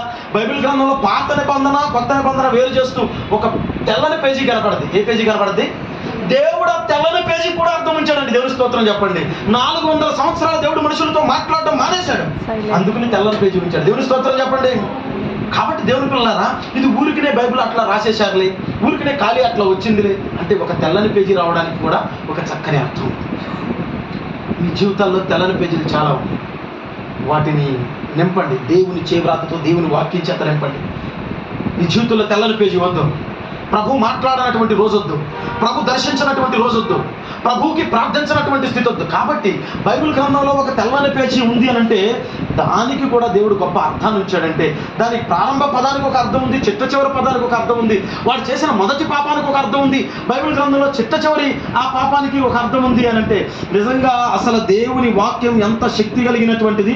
బైబిల్లో దేవుని వాక్యాన్ని చూసినటువంటి స్థితి మనం ఏ కోణంలో, ఎన్నో విషయాలు చెప్తాడండి. నువ్వు ఏ కోణంలో చూస్తావో చూడు. ఆదాం తప్పు చేశాడు కదా, ఆదాం వైపుకి వెళ్ళిపోను ఒకసారి. వాడు తప్పు చేయడానికి గల కారణాలు. నేను ఆ కారణాలు తప్పు చేయకూడదు. అవ్వ తప్పు చేసింది, ఒక కారణాలు వెతుకు. అవ్వ తప్పు చేయడానికి గల కారణాలు అవ్వ వైపు వచ్చి ఆలోచన చేయి. నేను అట్లా బ్రతకూడదు. దేవుని ఆజ్ఞను అతిక్రమించారు, ఒక్కసారి దేవుని వైపు నుండి ఆలోచన చేయి. నిజంగా వీళ్ళు అతిక్రమించడం తప్పు కదా అని నీకు అనిపిస్తుంది. వాక్యాన్ని అర్థం చేసుకుంటూ చదవాలా, ఒక్కొక్క కోణంలో దాన్ని విశదీకరించుకుంటూ చదవాలా. కాబట్టి బైబిల్ గ్రంథంలో ఏ అంశము కూడా ఉలికినే రాయబడాల. చెప్పండి ఒకసారి, బైబిల్ గ్రంథంలో ఏ పదము కూడా ఉలికినే రాయబడాల. ప్రతి పదానికి గొప్ప అర్థం ఉంది, ప్రతి అంశానికి గొప్ప అర్థం ఉంది. బైబిల్ గ్రంథంలో తిట్టినటువంటి సందర్భం కూడా, ప్రభువులకు కోపం వచ్చి భయంకరమైన పదజాలాన్ని ఉపయోగించినటువంటి సందర్భాలు కూడా ఉన్నాయి. నీ ప్రార్థన పాపమగునుగాక అని అన్నాడు దేవుడు ఒక సందర్భంలో. దేవుని మందిరంలోకి రవ్వాలని వచ్చుచున్నారే కానీ దేవుని మందిర ఆవరణ త్రొక్కుడుకు నిన్ను రమ్మన్నవాడు ఎవడు అనేటువంటి గట్టిగా ప్రశ్నించినటువంటి పరిస్థితులు కూడా అక్కడ ఉన్నాయి. ఇర్మియా, నువ్వు వారి నిమిత్తం ప్రార్థన చేయుచున్నావే, నువ్వు ఉపవాస ప్రార్థన విడిచిపెట్టు, వారి నిమిత్తం నువ్వు ప్రార్థన చేయడం నాకు ఇష్టం లేదు. నువ్వు కాదు కదా, నీ తాత ముత్తాతలు దిగి వచ్చిన వారి ప్రార్థన నేను అంగీకరి. అంటే తాత ముత్తాతలు అంటే అక్కడ ఈ ఇర్మియా గ్రంథం 15వ అధ్యాయంలో అంటాడు, మోషే సమూయేలు దిగి వచ్చిన, మోషే సమూయేలు వచ్చినను వీరి ప్రార్థన అంగీకరించడం నాకు మనసు లేదని ఇర్మియాతో మాట్లాడతాడు. ఇర్మియా కాలానికి మోషే లేడు, సమూయేలు లేడు. మనం అనుకుంటాం పెద్ద సేవకుల దగ్గరికి వెళ్ళి ప్రార్థన చేయించుకుంటే ఏదో జరుగుతుంది, ఇంకా పెద్ద సేవకులు, ఇంకా ఇదిగో ఎక్కడో వచ్చాడంట, ఏదో పెద్ద కారులో దిగాడు. ఏం లేదు. నీ ప్రవర్తన మారకుండా, నీ బుద్ధి మారకుండా, నీ ఆలోచన మారకుండా, నువ్వు సంఘంలో సరి చేయబడకుండా, నీ ఉద్దేశాలు శుద్ధి చేసుకోకుండా, నీవు అదే చూపు, అదే మాట, అదే క్రియ, యూజ్లెస్. నువ్వు ఎంత పెద్ద సేవకుడి దగ్గరికి వెళ్ళాడు, అక్కడ మోషేకు సమూయేలుకే దిక్కు లేదు. అంటే ఆ మాటల అంత మాట్లాడుతున్నాడు దేవుడు. ఇక్కడ పెద్ద సేవకులు వచ్చారు మనం ఉద్ధరించడానికి. దేవుని స్తోత్రం చెప్పండి. నేను సేవకులను తక్కువ చేయాలన్న ఉద్దేశం కాదన్న. అక్కడ దేవుడు ఇర్మియాతో మాట్లాడుతున్నటువంటి మాట మీరు చదవండి ఒకసారి. ఈ మాట చాలా వివాదాస్పదమైన మాట కాబట్టి నేను తీసి చూపించాను. ఇర్మియా గ్రంథం 15వ అధ్యాయం ప్రారంభ వచనం చదవండి ఒకసారి. అప్పుడు యెహోవా నాకు ఇలా సెలవిచ్చాడు. ఇర్మియాతో యెహోవా మాట్లాడుతున్నాడట. మోషేయు సమూయేలును నా యొద్ద నిలవబడినను ఈ ప్రజలను అంగీకరించుటకు ఏమంటున్నాడు? ఎంత చక్కని మాట అంటున్నాడు. మోషే వచ్చినా సరే నేను ఒకనొక సందర్భంలో నేను ఇశ్రాయేలు సర్వ సమాజాన్ని నాశనం చేస్తా అన్నప్పుడు మోషే అడ్డంగా నిలబడ్డాడు. నన్ను చంపిన తర్వాత కావాలి నువ్వు ఇశ్రాయేలును చంపు అనేటువంటి విధంగా ఆ పదజాలను ఉపయోగించాడు. మోషేపై దేవుని ప్రేమ ఎంత గొప్పది అని అంటే మోషేని బట్టి ఇశ్రాయేలును రక్షించాడు. ఇప్పుడు ఆ ఇశ్రాయేలు యొక్క అవిధేయత ఎంత గొప్పగా పెరిగిపోయిందంటే ఇర్మియాతో దేవుడు మాట్లాడుతున్నాడు. మోషేయు సమూయేలు వచ్చి నా ఎదుట నిలబడి ప్రభువా ఈ ప్రజలను క్షమించు అంటే అంగీకరించుట నాకు మనస్సు లేదయ్యా అంటే. ఎంత పెద్ద మాట. ఇప్పుడైనా సరే నేను ఏదో పాపం చేసేసాను, తప్పు అయిపోయింది, పెద్ద సేవకుల దగ్గరికి వెళ్ళి మోకరించి కాసేపు కళ్ళు మూసుకుంటే పని అయిపోద్ది, లేకపోతే పాపం జరిగిపోయిన తర్వాత ఏదో చిన్న చిన్న ఒప్పుకోలు చేసుకుంటే అక్కడ మరలా చెప్తున్నా మోషే అంటే అక్కడ ఒక మాట నాకు ఆశ్చర్యం అనిపించింది. సమూయేలు ఏం చెప్తే దేవుడు అది చేశాడు. దేవుని స్తోత్రం చెప్పండి. అసలు ఎంత గొప్ప సేవకుడు అండి సమూయేలు. పాత నిబంధన ఉద్గండులు అంటారు. ఇట్లా ఏంటంటే చెప్పండి, పాత నిబంధన ఉద్గండులు. వాళ్ళకి మించినటువంటి వారు ఉన్నారా అని ఆలోచించాల్సి వస్తే ఒక్కసారి మైండ్ బ్లాక్ అయిపోద్ది, ఎవరు లేరు అని అనిపిస్తుంది అనమాట. మోషే సమూయేలు. మోషేను బట్టి దేవుడు ఇశ్రాయేలు సర్వ సమాజాన్ని కాపాడితే సమూయేలు ఏది అడిగితే ప్రభా వాళ్ళకి అది చేయ ప్రభా, దేవుడు చేశాడు. వీళ్ళకి రాజు కావాలి ప్రభా, దేవుడు రాజులు ఇచ్చాడు. వాళ్ళు అభిషేకిస్తారు ప్రభా, వీళ్ళు అభిషేకించాడు అంటే ఏది అడిగితే సమూయేలు అడిగింది ఏది కాదనకుండా దేవుడు అట్లా ఇచ్చుకుంటూ వచ్చాడట. అటువంటి సమూయేలు మరలా వచ్చి అడిగితే నాకు ఈ ప్రజలను అంగీకరించడం మనసు లేదన్నట్టు. తప్పనిసరిగా ఉన్నటువంటి మార్గం ఒక్కటే, మారు మనస్సు, పశ్చాత్తాపము, దేవుని వాక్యాన్ని బట్టి బ్రతుకుని జీవితాన్ని తీర్చిదిద్దుకోవడం. ఒకవేళ మీకు ఆ మనస్సు ఉంటే ప్రతి వారం తప్పనిసరిగా నేను వస్తాను. నేను చెప్పాల్సినటువంటి విషయాలు దేవుని వాక్య జ్ఞానాన్ని మనం తప్పనిసరిగా చెప్పడానికి ప్రయత్నం చేస్తాను. మీరు రావడం కాదు. ఒక విషయం చెప్పనా, గొర్రెల కాపరి వెళ్ళి గొర్రెలు కంటాడా? గొర్రెల కాపరి గొర్రెలు కంటాడా? గొర్రెల కాపరి గొర్రెల్ని పోషిస్తాడు. గొర్రెలు కనేటువంటి బాధ్యత గొర్రెదే. దేవుని స్తోత్రం చెప్పండి. ఒక విశ్వాసి మరొక విశ్వాసిని కనాలా, ఒక విశ్వాసి మరొక విశ్వాసికి సువార్త ప్రకటించాలా, ఒక విశ్వాసి మరొక విశ్వాసిని చేసి పట్టుకుని రాను దేవుని మందిరానికి రామని వెళ్దాం. రే అట్లా దేవుడు నడిపిస్తున్నాడు కదా, అట్లా దేవుడు బలపరుస్తున్నాడు కదా, అట్లా దేవుడు స్థిరపరుస్తున్నాడు కదా, తీసుకురండి. మీకు మహిమ వద్దా? దేవుని యొద్ద కిరీటం వద్దా? దేవుని యొద్ద ఘనత వద్దా? దేవుడిచ్చే ఆశీర్వాదం వద్దా? దేవుడు ఇవ్వాల్సినటువంటి దీవెన వద్దా? తీసుకురండి, తోడుకురండి, మీరు రక్షించండి. దేవుని స్తోత్రం చెప్పండి. కాబట్టి మీరు గొర్రెల వలె, ఉపయోగపడేటువంటి వారి వలె, ఫలాభివృద్ధి పొందేటువంటి వారి వలె ఉండాలని గొడ్డుమూత వారిలాగా అసలు ఉండకూడదు. అంటే గొడ్డుమూత చెట్టు ఎప్పుడైనా ఫలిస్తుందా? ఎప్పుడు ఆకులు తప్ప ఏం కనపడవు. చూసి చూసి చూసి ప్రభు చెప్పిస్తాను. ఇంకా మనం ఇక్కడ కూర్చున్నామంటే దేవుని మహా కృపదైశ్వర్యం ఇంకా మన పట్ల ఉంది. దేవునికి స్తోత్రం చెప్పండి. హల్లెలూయా. కాబట్టి ప్రార్థన చేయండి, వాక్యాన్ని చదవండి, వాక్యాన్ని విశదీకరించుకోవడానికి, వాక్యం వైపు నిలబడడానికి మీకు విషయం చెప్తా. ఒక చిన్న విషయం చెప్పి కంప్లీట్ చేస్తాను. చెప్పొచ్చు, మీరు వింటానంటే సాయంత్రం దాకా చెప్తానండి. ఓకే, మీకు ఒక విషయాన్ని, అంటే ఇంకా వాక్యంలోనికి వెళ్ళలేదు కదా, అంటే ఇంట్రడక్షన్ ఇదంతా. ఓకే, ఒక విషయం చెప్తాను చూడండి. ఒక చిన్న పిల్లాడంట గొప్పగా దేవుణ్ణి మహిమపరుస్తున్నాడట ఆడుకుంటా. ఇశ్రాయేలు దేవుడైన యెహోవాకు స్తుతి కలుగునుగాక, ఆయనకు మహిమ కలుగునుగాక, ఆయనకు ఘనత కలుగునుగాక. ఆయన గొప్పవాడు, శక్తి సామర్థ్యాలు గలవాడు, ఉన్నతమైనటువంటి లక్షణాలు గలవాడు, మచ్చ డాగు మడత కళంకము లేనటువంటి వాడు, భూపతులకు అధిపతి, సర్వలోక న్యాయాధిపతి, రోషము కలిగిన వాడు, భీకర కార్యాలు చేయవ. ఇట్లా చెప్పుకుంటా పోతే ఆయన యొక్క ఔన్నత్యాన్ని గురించి ఆ చిన్న పిల్లవాడు చెప్తానే ఉన్నాడట, కొన్ని ఆడుతానే ఉన్నాడట. ఒక గొప్ప వ్యక్తి వస్తూ ఉన్నాడు. వాడు ఏం చేస్తున్నాడు? దేవునికి స్తోత్రం, దేవునికి స్తోత్రం. గట్టిగా చెప్పండి హల్లెలూయా. ఈ సమయం చాలా ఇంపార్టెంట్ కదా. మీకు విషయం తెలుసా, నేను ఇక్కడికి వచ్చిన తర్వాత నాది ఇది 8వ ప్రసంగం. ఈ 3 రోజులు ఎన్నో ప్రసంగం నాది? 8వ ప్రసంగం. ఇద్దరు ఉన్నప్పుడు కూడా ఎట్లా వాక్యం చెప్తాను, 1000 మంది ఉన్నప్పుడు కూడా అట్లాగే వాక్యం చెప్తాను. 10,000 మందిలో నేను వాక్యం చెప్పిన సందర్భం ఉంది. అప్పుడు కూడా ఇట్లాగే మాట్లాడాను. నా సంఘం 20 మంది అని చెప్పాను కదా, అప్పుడు కూడా ఇట్లాగే మాట్లాడాను. కాబట్టి నేను చాలా శక్తిని ఉపయోగించి మాట్లాడుతున్నాను. మీకు విషయం తెలుసా, నేను మాట్లాడితే మోగోని అయిపోతానని డాక్టర్లు చెప్పారు. ఏం చెప్పారు చెప్పండి? నేను మాట్లాడితే మోగోని అయిపోతాను. నా 10వ తరగతిలో హాస్పిటల్కి తీసుకెళ్ళినప్పుడు నా హోల్కి, అంటే ఇక్కడ మీరు చూస్తూ ఉన్నారు లేదో, మెడకి చిన్న హోల్ కనబడిందా మీకు ఎవరికన్నా?